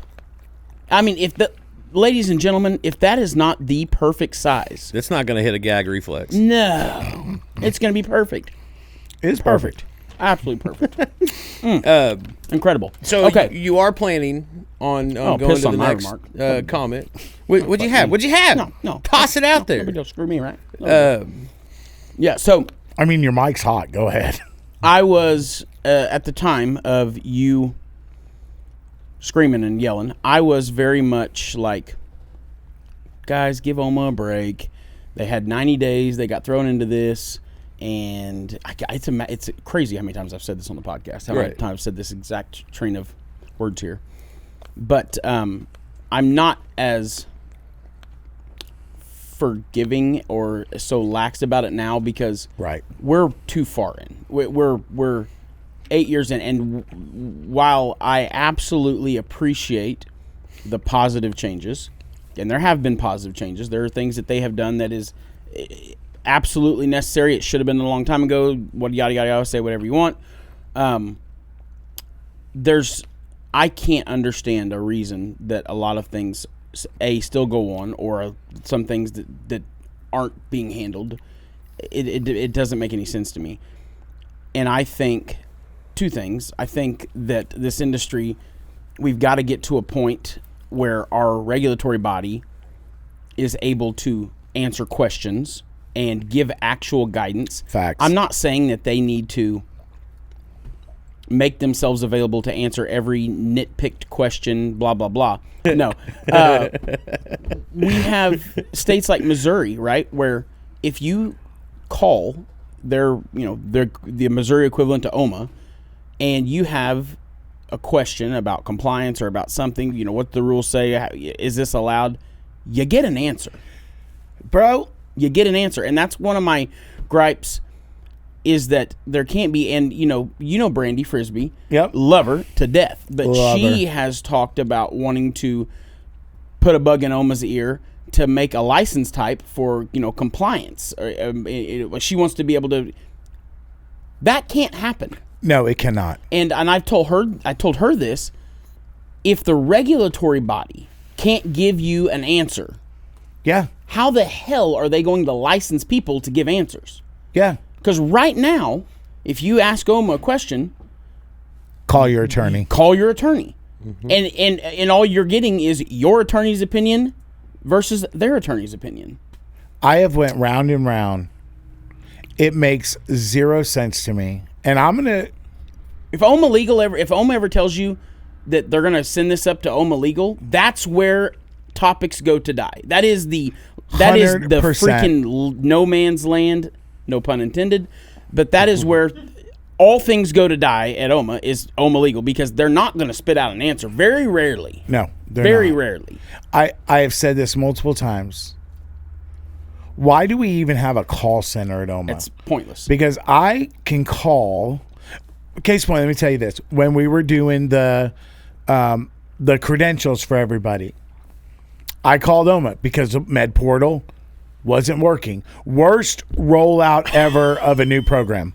Oh, boy. Worst rollout ever. So bad. But I called OMA and I hit the call me back button. 3 hours later, I got a call back, which was shocking Wow, that's to me. fast. Yeah, it was fast.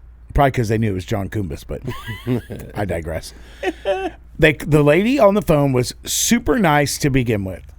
And I was like, hey, we're having a problem here. I don't understand, blah, blah, blah. And she was like, okay, what's your address? I said, my home address or my business address? I need your address. Do you need my home address or my business address? Your home address. So I give it to her.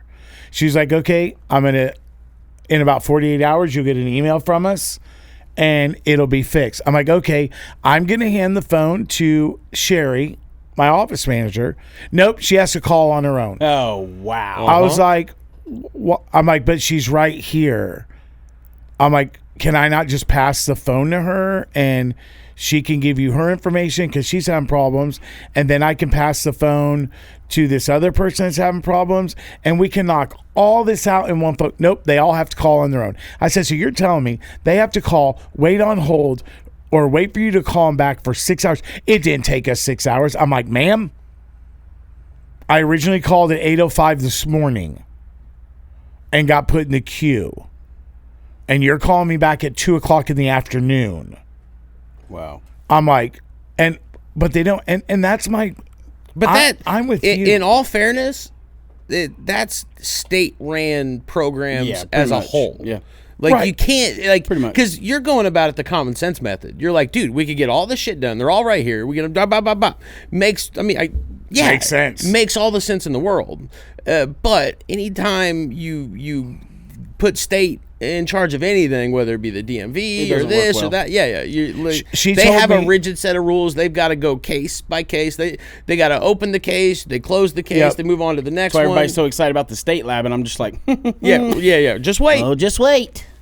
State labs don't do well in most states, but especially not in Oklahoma. We've had other state labs before. Metis. Well, here's the thing. Yeah, that was just a private lab that was contracted. Dude, what I'm saying is the states run off of budgets. Mm-hmm. You have to have a budget.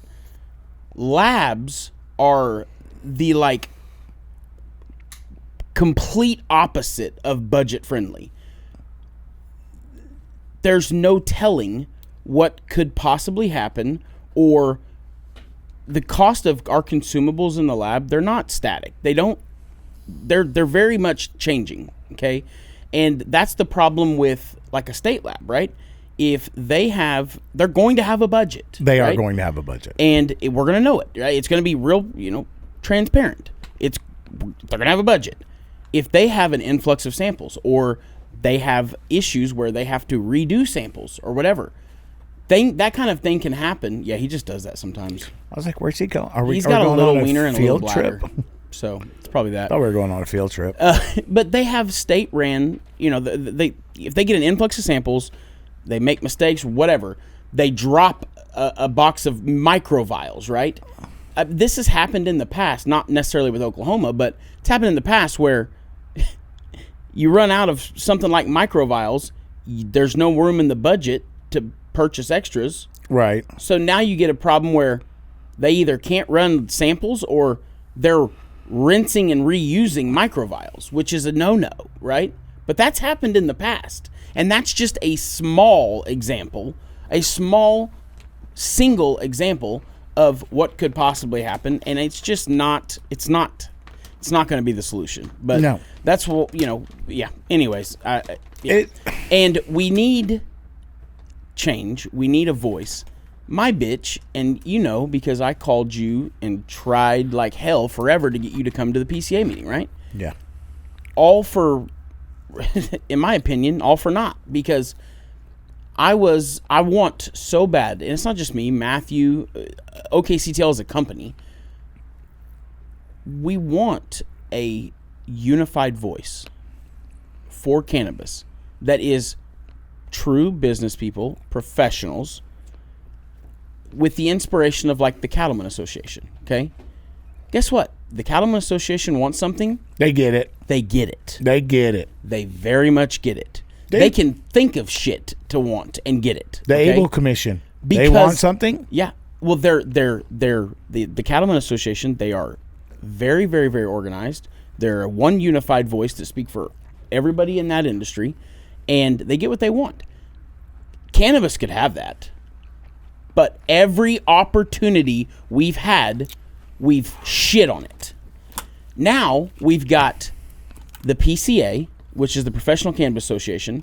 You've got the OCIA, Oklahoma Cannabis Industry Association, both of which have had people or leadership in the past that's probably not the best, okay? Both of which now are, trying to do what's right and what's good. And their cause is pure. What they want is a good thing. And now, but they won't. We tried like hell, along with several other members, to get those two specific organizations to merge together. That didn't go through. I'm not going to say why. It really bothered me. It really irked me. And even Brandy, I mentioned it to her, didn't want it, shit on it. Other people and she was, I'm not even going to use her as an example because she was brand new at the time. It was like literally her first night there as the new, not director, but, whatever. And, there's other people there, they just didn't want it, and they shit on it, knocked it down. Their board overwhelmingly wanted it.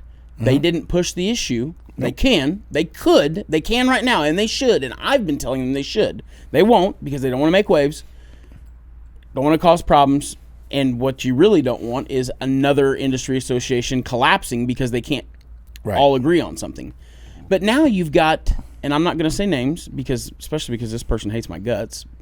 One of those things, I make an impression, and sometimes that impression is apparently not good, and yeah. Anyway, this particular person hates my 10 guts. people, 9 of them love them. One of them I'd say just fucking hates. I'd say we're 19. No, I hated him when I first met him. I mean, it took it win you over. The if you give me first time. impression of him, I was like, oh, I don't like this guy at all. And you know who I'm talking about who hates me because you sent him a text message one day. Don't say names. But here's what's crazy. I love their company. Do you enjoy dipping? I don't have a dip in. Just kidding. I love that Good for your person's soul. company. I have no issues with that person. That person has several employees that I care very deeply about, a few that I go to church with and see every Sunday. Oh, by the way, real quick, I have Steve's stuff ready. I'm not going to touch on that. I'm just saying it's ready. Attaboy. Send it over. I'll text them myself. Attaboy. That's the way. Yeah. 6 months later. So I just kidding. He'll be happy. But this person, love them to death, love their people to death, love their company. I am a fan of their products, not just their vapes and processed goods, their flour and stuff too. I've got a big sack of their weed at my house right now that I purchased from Vape Herbs in Sapulpa, the best dispenser on the face of the earth. Anyways, now this person is starting another industry association. Yes. I'm aware of it. How many fucking industry associations are we going to have? We need one. How stupid does that look to OMA? But here's the problem. And I'm not blaming them. No, but I'm just saying that's just another. If we had one good one. But this is a problem with our industry, and this has been a problem since day one. Everybody wants to talk about coming together to be the voice, but soon as we start melding, as soon as we turn around, it's like knives in the back. 100%. Because people want to be the one. Right. They want to be like, oh, I'm John Koumbis. Not me, because I don't have that attitude. But they're like, oh, I'm John Koumbis. I want to be the one. I want people to say, oh, John Koumbis started this. Right. Everybody wants that spotlight. And until people realize, and unfortunately, a lot more people are going to go out of business before people realize this. Right. Is if we don't come together as one solid voice, we have no voice. Right. Zero. PCA. Don't like it. OCIA. I don't even know anything about them. Never been to one of their meetings. Well, PCA really likes to focus on education. Right. That's great. Okay. Giddy up. Love it. Cool. That's not enough, and that's not what's needed. No, 100% it's not needed. It's needed, but man, I hate to say this, but the businesses in this industry that have the resources and the ability to invoke real change, they take it upon themselves to be educated, and they don't need someone to come and talk to them and tell them these things. Facts. I'm sorry. I agree. That's just the way it is, right? They've already hired a company. They've already taken care of that, whatever. So now you've got an organization like that who is focusing on, education help. What are you attracting? You're attracting the very smallest businesses, the people that are really trying to, grassroot it, barefoot, do it themselves. And unfortunately, that's just not what it's going to take. You need, as much as people want to say they hate the big businesses, you need those big businesses. Very much so. Otherwise, you don't have a voice, and the state does what the hell they want to you. The ones that protect you from that are those big-ass businesses that you hate so much, who have the resources to fight that. Yep. Okay? I agree. Now, that's PCA. Great. Love, thank you for the ideas and the education. Great. OCIA has, and it's really not even been under the OCIA. It's now being labeled under the OCIA, but a few of the people in the OCIA have, paid a lobbyist. Right. And that is what I myself am more focused on right now. Right. Because I've been involved with it for 2 years now. I have watched with my eyeballs bills that were going to get ran that we were like, that's really bad for our industry. Yeah. And we pay a lobbyist $50,000 a year. And guess what? We watched 3 bills get killed because we paid a lobbyist. I watched it. Well, so that's what I care about right now. I've seen people hate on that, as in they're not doing that for the whole. They're doing that for them, and it's like, well, yeah, But, Well, but yeah, guess what, bud? what- That's most of the time. That's what's good for you too. Well, and if Now, you there are some joined that could say- and wanted to add to it, the door's open. Yeah. Like we just they went want to that. the kickoff for the lobbyists this season, this round, right? Oh wow. It's a 25. I must have missed that invite. I didn't invite you, and you know what's funny? Why is wouldn't Matthew, you? Why here's wouldn't what's funny. you invite me? Here's what's funny. And if I was wrong, you can tell me, and I'm sure you're going to say it anyway, even though I don't know if I believe you. Matthew actually said to me, and I think you heard it, did you ask John to go? And I was like, not his flavor. Why? Why? Why what? I feel like I'm a big enough voice in this Well, no, you industry that I definitely should are. have been there. But- and I feel like I have the resources to help. Can I But just say, you every time I decided tried to to invite not you to the invite PCA me. meeting, you shit on it. Okay, only because Shane, you're He my ain't backing witness you up. right He's my now. best friend for 20 years. You're my witness right now. The first PCA meeting I went to was at Kenny Novotny's house. That's fair. Okay, I understand. And the guy with the cowboy hat on, I don't think he's part of the organization anymore. He's not. He's very much so not. I asked him when I read the leaflet of what it cost. I point blank asked the guy while he was up there speaking. I said, "What do I get by giving you this money?" Right. And you know what his words were? "You get this cool Stanley Cup." Yeah, that's I'm crazy. like, for $1,000, I can go to Dick's Sporting Goods and get the same Stanley Cup for $29.99. Right.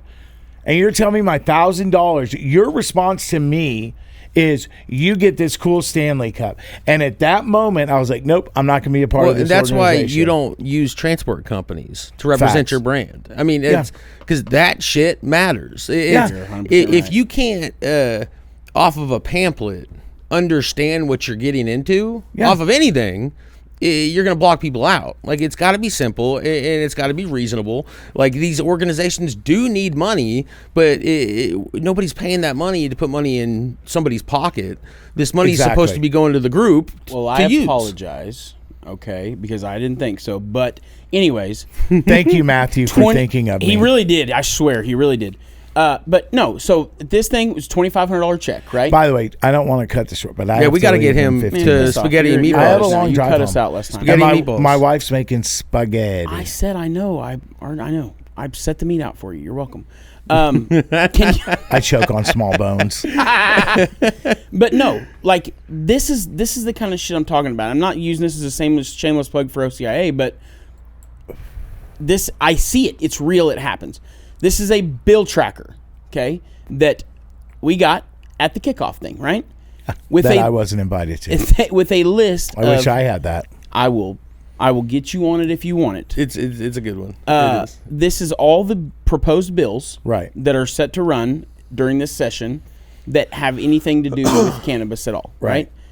It says the bill number, so you can go look it up and read the whole thing. It's got an overview of what that bill is effectively doing, who's running it, right? And this is real. At that meeting, we talked about a few of these that were like, this is not good for our industry. And I assure you, they've got two lobbyists. They're studs, dude. One of them is a retired state trooper chief or captain Like or whatever. 30 years. For 30 years, Yeah. I right? remember you telling me about that. And he's the other good. one is an ex-senator, a woman and a man. Phenomenal. Guess what? They're not like, I'm not going to say names. They're not like some people. When they go to the Capitol, they have respect.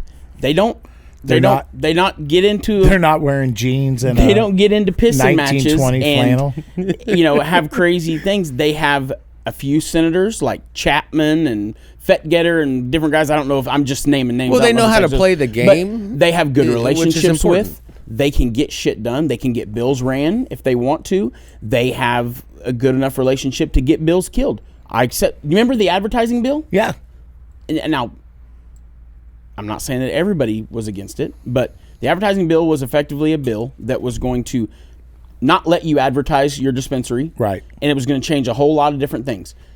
Killed. Some people wanted it. Most people did not. Right. Especially your dispensaries, right? Right. I watched that bill die because of those lobbyists. That's where I want to spend my time and money. Mm-hmm. That's my Those are the people I want to talk to. I bet. Not interested. John, I want it to be my name that gets famous. You could be goddamn problem. I'll give you all the props. Thank you, Brandon, for inviting me to this meeting. Thank you, Brandon, for inviting me to this meeting. No, if you actually want to, though, I would love to have you. I really thought you were. I thought you had just not. I thought you had kind of just given up on the idea of it altogether. No, listen. My bad. Listen. Brother. My bad, dog. We need those people. I agree. Yeah. To go talk to them. Write me a $2,500 check and I'll get you in. I'm just saying. I need to and then you'll need to write a $2,500 check for them too. But I need to come to a meeting first. Absolutely. I don't just drop money off. Oh, Brandon told me this is a good deal. Let me write him a $2,500 check. Like, no, it's not going to happen. This episode of The Controlled Burn is brought to you by OCIA. Yeah. Sign up below. Is that an OCIA thing? It is now, yes. So okay. The person that's over it is I can't think of his name. Mike. He's an ex-senator as well. Mike. Hold on. Well, I would like to be invited to that meeting, and I'm going to bring one of my friends to this meeting, who is very well respected by everybody up the Capitol. That means nobody likes him.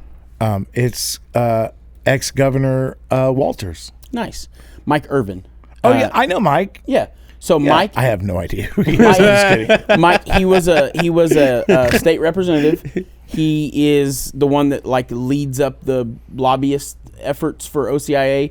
It's kind of his own thing, but he's also OCIA. Now they're kind of bringing it under OCIA, officially calling it OCIA. It's always been OCIA. All the members, most of the members were OCIA. A few of the people that were on the legislative committee weren't in the OCIA, but now it's called On One Thing. I think they are also kind of the mindset we need to really dial in on the industry association thing. I mean, it needs to be done. I would love to have you, dude. I don't know when the next meeting is for the OCIA. Wow, you're really informed. Well, I'll give you I'll have Matthew give you the rundown, and we'll make it happen. But yeah, a lot of bills on here. If you want, I'll send it to you. You can look at this. You send it to me. There's some shit. I'd really appreciate that. Well, before we get out of here, like a condom. Do you have anything that you want to drop on the Oklahoma medical marijuana industry before we close out? Besides your wife's spaghetti meatballs. It's an aggressive hat. It is aggressive. It's got Jesus on it. Thank you. It's Jesus' blood. It's little baby Jesus. Little baby Jesus, sweet baby Jesus. Yes. I'm going to be on you like a spider monkey. Yeah, I'm all jacked up on Mountain Dew. Now, I'm just going to continue to do what I do. We got some new stuff coming out. We have a really cool thing that I can't talk about that's in the works that I think is going to change the industry. I'm excited. And stuff. I'm literally waiting for my COO at my new kitchen.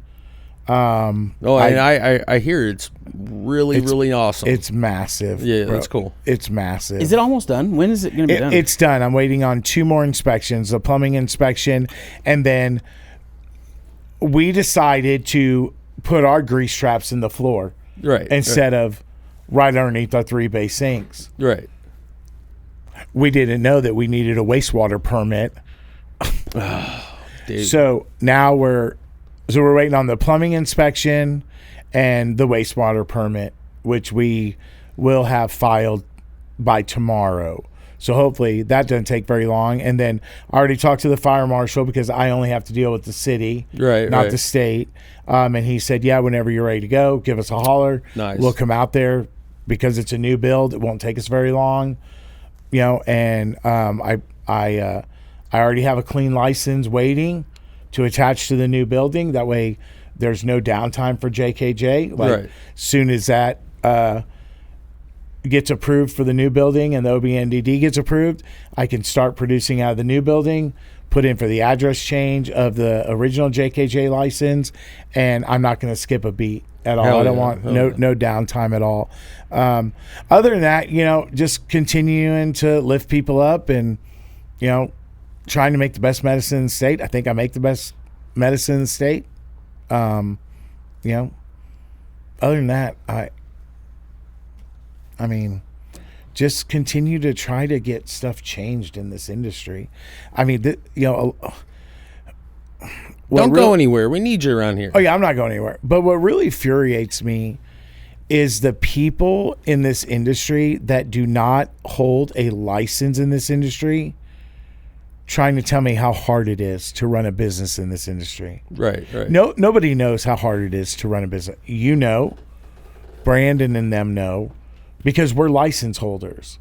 You know what I mean? And, you know, let us do our thing. And hopefully this legislative session isn't going to be horrible for us, but it seems like every session something happens. And I was going to say this. I can't put no more damn stickers on my bags. Right. At all. But other than that, I'm just going to continue to do me. Let the haters hate. I'm going to pray for them. I'm going to love them every day, regardless, and stuff like that. And, yeah, we'll see what happens moving forward. Other than that, man, thanks for having me on your show. You guys, it's been an honor. This one's been cool. Like, Yeah. we It's been fun. This really has been one of my appreciate you favorites. taking time to come see us. Yep. So real quick, I don't have any upcoming events written down. We still have the same ones that we've talked about. There's a big one today, isn't there? Yes, That's that Is one that we fucking dropped the ball on. No, Yeah, it's yeah. not the best in grass. Is that today? I believe that's tonight. I'm pretty sure. Damn it! I could be wrong, but I was pretty sure it was tonight. Well, shit. Yeah, in Okay. Oklahoma City. Yeah, because I've heard somebody talking about today. It's Are you going tonight. tonight? Is it tonight? Yes, tonight. Damn it. Okay, well, No, I'm I not going to will- make it to that. I'm not gonna be there. I entered a product, but I will not be attending the event. Yeah, that one. Yeah. Number one, I'm just going to tell you this. We didn't ask. We didn't ask. Well, that's right. You're going to hear it anyway because I have a microphone in front of my fucking face. I am who I am. If you tell me that for me to attend your event, I have to be dressed up, I'm probably not going to go to your event. Right. Because this is me. I go into meetings like this. You know, I wear suits at weddings and funerals. And that's only if my wife tells me I have to wear a suit. Right. Other than that, I wear jeans. I think it's okay. I met to Toby have- Keith in shorts, tennis shoes, and a t-shirt. Well, Toby Keith didn't wear suits, so there's that. No. But no, I think it's okay to have an event like that. If Well, you sure, want to have I a got black nothing and white against the event, but I'm not going to attend. It's I just agree. like I tell my wife when we want to go eat at a fancy schmancy restaurant. If they tell me, oh, you have to wear this kind. No, my money spends just as well as that person's money. I probably have more money than that person. Cocky ass. Well, and you don't run into this a whole lot in Oklahoma. No. I know. I spent some time running around Dallas. There was a few nights I got embarrassed. I tried Yeah. to walk in, and they're like, "Hell no." Yeah. No, Well, no. you know, there's more than 600,000 people, so Yeah, it makes right, sense, right, you know. right. But my point is, I am me. Yeah, You very know, much so. You either love me for who I am or you don't. And it's okay if you don't. I'm not mad at you. You know, I'm not mad at you at all. Well, my thing is, I am whatever you say I am. If I wasn't, then why would I say I am? You know what I mean? In the paper, the news, every day I am. Radio won't even play my jam. Anyways, so guest schedules next up. Who's up on your schedule next? Next up, we have one confirmed guest. Ooh, who is They it? are confirmed. Is it? Do I know them? I don't know. We'll find out. Next week, we have Nick and Josh Gage, a.k.a. the Billy Bros, a.k.a. Red Billy. Oh, I love Red Billy. Okay. Those guys are cool. They'll probably come with their cowboy hats on. They are going to come in the get-up so here's the thing. You've never seen the ambulance? I don't know about Bro. Red Billy. I've never been privy to this. However, as I was talking to Nick, me and Nick have been chatting a little bit, and learned about. He said they do have a whole thing. They have a whole get up, and they're going to come, and I'm pretty excited now. Yeah, the good, solid dudes. Okay, I Down love I'm that. excited. Earth. That'll be fun. Country, Now I'm excited. Yeah. Country folk, good, solid Now I'm dudes, excited. great business guys. Okay, But they're solid. They're I'm solid. excited. So they are confirmed for next week. That is, well, it airs, or we record it on the 4th, but it'll air on the 6th. So Yeah. And this will drop this Friday. yeah, this will come Our out this episode Friday. today. Perfect. But yeah, other than that, I don't have anything. I think. Do you have anything, Shane? Shawnee? Sean. I started to say Shawnee. Sean? Fucking Sean. I started to say Shawnee. Who's Shawnee? It's his. It's just a it's a pet name I call him. I don't like Sean's. Shawnee. Yeah. No, Well, his name is crazy. Shane. Thanks, appreciate it. Yeah, that's wild. But no, that's all I've got. Giddy up. Yeah, great show, guys. Dirtbag. Great But show. I am Shane Davis. Shane Davis. This guy over here has been John Koumbis. and I am Brandon Fountain. And, Braden Fountain over there. Braden Braden Fontaine. Fontaine. We will see you folks next week. We out. We out. Deuce.